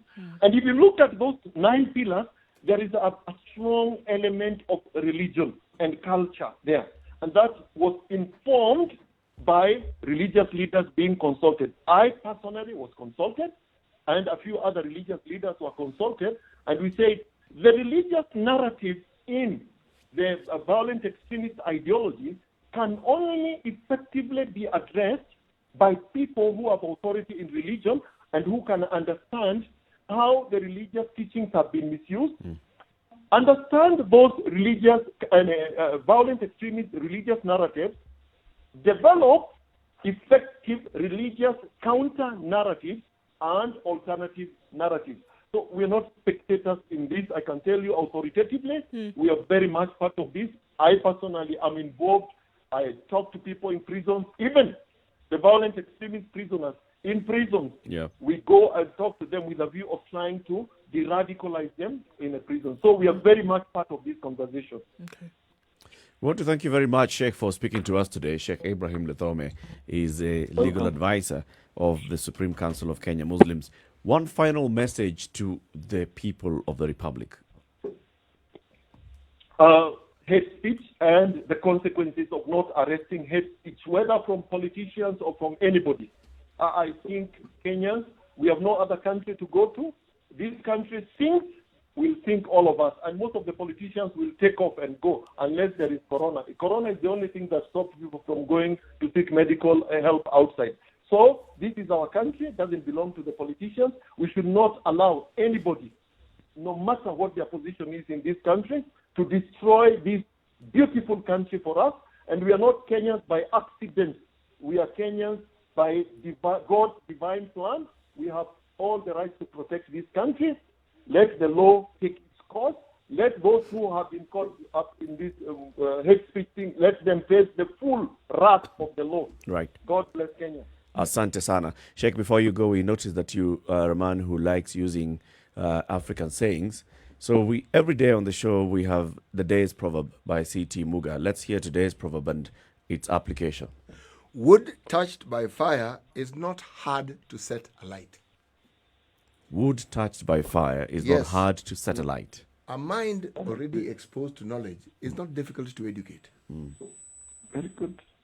I agree. Totally agree. Wonderful. Thank you. Asante sana. Asante sana. Have a good one. You too. So coming to the end of the show and the end of the week as well, a lot of conversations that we've had. We've talked about the role of religion in Kenya's politics. We have talked about the politics in Tanzania and what's happening there. We've talked about teenage pregnancies. What would be your closing comments on that?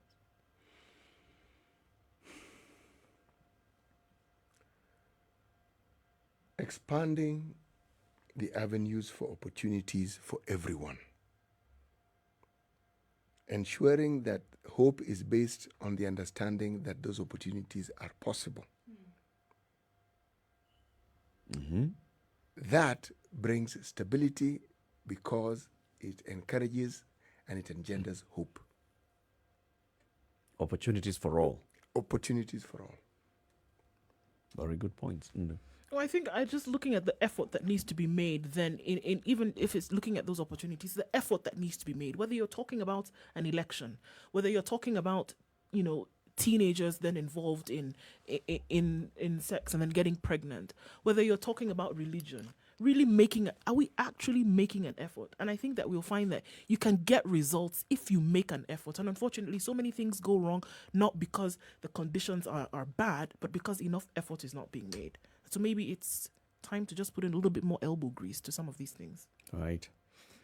Mine actually is about Tanzania and what we expect to see at the end of this month, going into November.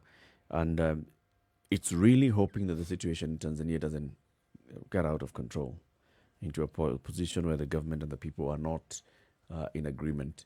What Tundu Lissu, the opposition presidential candidate, has said in terms of demanding that the best things happen, we hope at least some of those concerns would be addressed and that they'd be able to reach an amicable solution before they get to the election. We thank you very much for listening to us, and also for speaking to us via phone lines, social media, and SMS number. Join us again next week, 6 a.m. to 10 a.m. It's a Situation Room, Kenya's biggest conversation. CT Muga, Nduh Okoh, and Eric Latiff saying goodbye and have a lovely weekend. Now until 3 o'clock, as always, is uninterrupted music, and then you have Monique coming with Spice Drive to take you home, and 7 to 10 is the Adults in the Room. Good morning. It's now 10 o'clock.